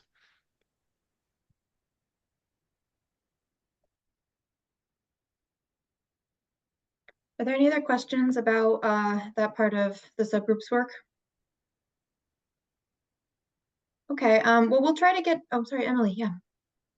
Sorry, I was late with the hand. I'm curious, is that part of the agenda for the next credit ownership working group meeting, or is that going to be like the next EAG meeting topic, knowing that that RFI coming out at some point? I'm just curious if you have an idea of like how this is gonna play out in terms of discussions in the near term. Yeah, I need to take a look at when things are happening. I don't know that there is a date set in stone for when that will be released. And I guess that's something for me to check back in on what the RFI versus the RFP will be asking and releasing. I think with the subgroup work, it's been my goal to try to get at least good discussion kind of continuously going so that, you know, if you'll remember with the credit ownership discussions, I felt like we really scrambled to get something. So that's not a great answer, but I think we'll be doing a discussion on it next time. And like I said, I hope I have something drafted to work on. So I'll try to impose some structure into this, but I think we've just been having a fairly free-flowing discussion on these issues as our group has taken time to sort of mull it over, but we can try to be a little bit more orderly about it in the future. I think next time it will be on our list. Thank you. Yep. Thank you. Anything else for the credit issues? Yeah, go ahead, Ben. I was just thinking about Jeff's question. I do think there's still a discussion forthcoming on verification broadly in the program. You know, opportunity to comment on that, I think, will be forthcoming. So that discussion hasn't necessarily happened yet. So just so you know. Thank you, Ben. Okay, and with that, I'll go ahead and move us to our next agenda item, which is the update from the public engagement subgroup. Yeah, so the public engagement group met this morning before this meeting, and we mainly took an inventory of existing public-facing clean heat standard engagement materials. We discussed distribution pathways and gaps for these materials. And then the main point of this morning's meeting was to start drafting up that how you can engage with the clean heat standard one pager for the public. So Jen is going to take a first go at the introduction of that one pager. So how much we're going to talk about the clean heat standard, since we already have that existing clean heat standard overview that the PUC and the public engagement facilitator put together. So yeah, Jen's gonna look at that and kind of pare down what's necessary. And we talked a lot about in that small area for context, talking about what the clean heat standard is and where it came from, and some other points. And then we also heard public comment to include information that we'll be getting from the potential study draft this week on costs. And then for the actual part that's going to have pathways of how the public can engage in the clean heat standard, I'm going to start drafting up all the existing ways that I know of for the public to engage in the clean heat standard, and we're going to start from there. And in the next meeting, we'll probably start building that out and thinking about how to visualize that on the one pager. We also discussed the existing pathways of how the public can, oh yeah, I guess that was that part. And then just generally, we noted the gaps that exist in those pathways, which is separate from that one pager. So I think we'll have some feedback for the PUC that they can take a look at within the next meeting on what pathways might be helpful to add. But that's where we're at, starting to work on that one pager to help folks know how to begin to engage in the proceeding. Yeah, folks can add if I missed anything. Yeah, any other That thoughts was from good. engagement? And any questions from the other EAG members? Was there anything additional that you needed concerning the existing pathways, the existing documents, or identifying any gaps that the EAG might be able to help with? I think that our next step is just to start writing what we know, and then I think we'll have something to share with the EAG and the PUC to kind of move forward from there to check in if we're missing anything and if we're visualizing everything correctly, and if what we're working on is helpful.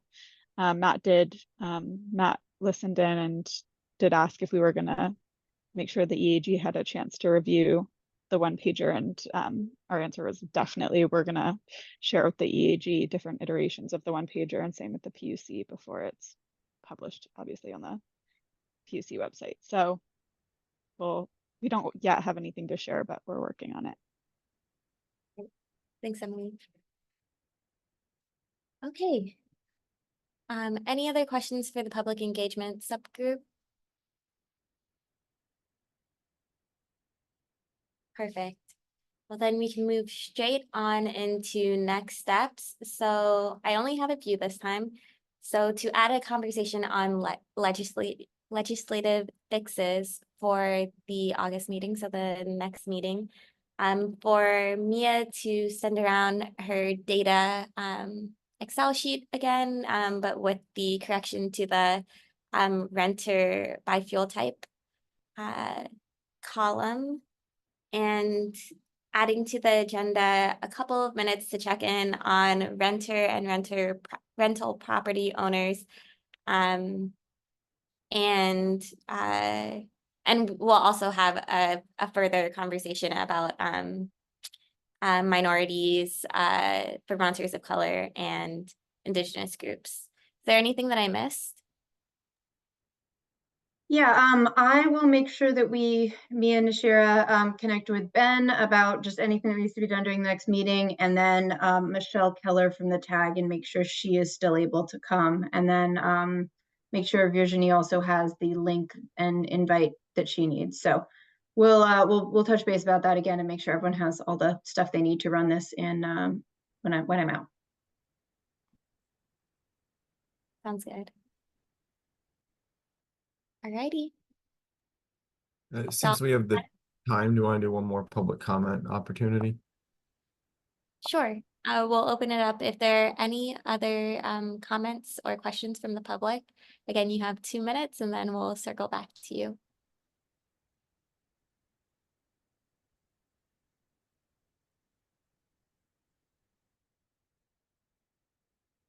Okay, hearing Hello, this is none. John McCormick. There we go. Hi, John McCormick. Go ahead, John. This is regarding the early credits.